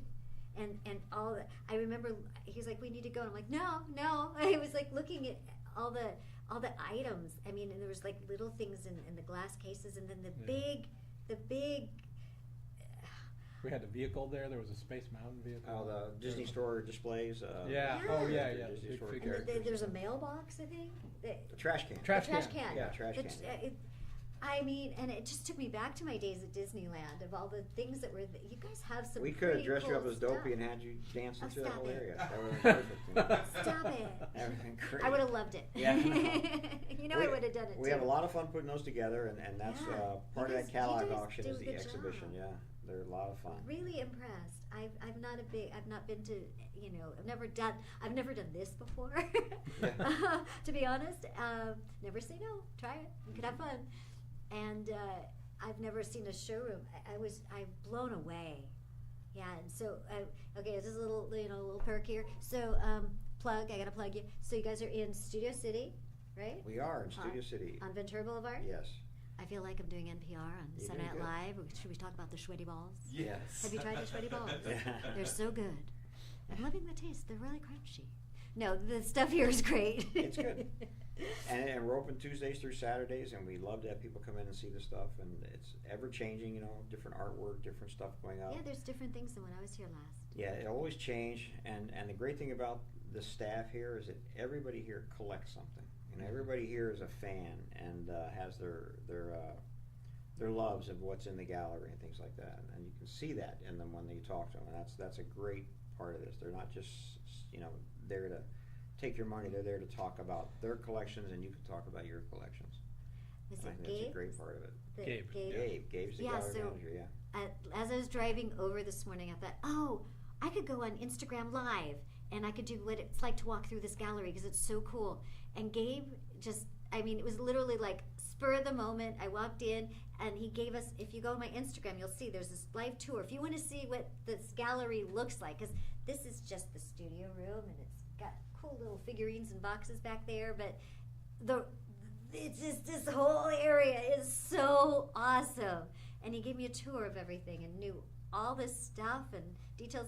I mean, I think we should auction Ed off. Anyone can have Ed for an hour and just hear him talk about Great idea. We try to get people to bid on stuff, though, so I'm not a good choice. That'll be No, that's true. They don't get to keep you. They don't get to keep you. No, Lunch your with family. Ed. Lunch with Ed. Lunch with Ed. My goodness, he's a nice guy too. Really nice guy. Where's the camera? Nice guy.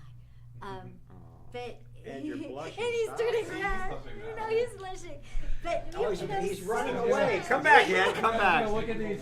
These are Disney kids from the early He 60s. knows so much. You really, and I mean, every time Mike looks at you, you come up with this information. I'm like, I can't remember what your name is. I'm kidding, but I mean, you could tell me something and it's gone. But The trick is you just make it up and say it with confidence. So. Yeah, okay, there it is. There's the answer. that's the only Thank way. you. Yes. That's what we do with everything, pretty much, isn't it? No. No. We, Okay.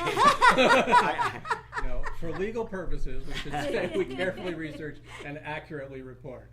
That is On true. everything. That is true. I do believe everything that you Oh, say yeah. because I do know that you do the research. You do. I said do a lot in that sentence, but You you did. do a lot of research. You did actually. You did. When I Yeah. invited you, I was like, she's going to say do a lot. You actually, I saw that in the note you gave me. Yeah. If I had to make one No, guess. we'll Yeah. say do. He was going to say do. Say Yeah. do a lot. You do a lot. You do. Yeah, you do. There's one lot coming up that I want to ask you about. It's Oh. coming up before the end. It's a collection of signed Epcot Horizon magazines. Yeah, these have a lot of attention, and I know that John Hench's signature is in a couple of them. So And who's John Hench? he's one of the key, hired by Walt Imagineers, one of the early guys. One of the early Imagineers who helped do all the concepts for Disneyland, things like that. He was here he was And at Disney a Epcot long too. time, And he was yeah. at Disney a long time. Yeah, he was there quite a long time. But that seems to be like a really key collection of Horizons. And Yeah. I saw that it was getting some action, and that's why I wanted to ask you about it. On the other hand, I got to say the teddy bear Donald Duck is a little creepy to me. I love how they just slap on. That's a stife, A too. dog. It's a stife. It's a yeah. beautiful beast. Oh, that's It's a stife. Yeah, it's a little strange. Gosh. It's a cross, Terry was is it telling me like a about cross between a bear and a duck? Yeah.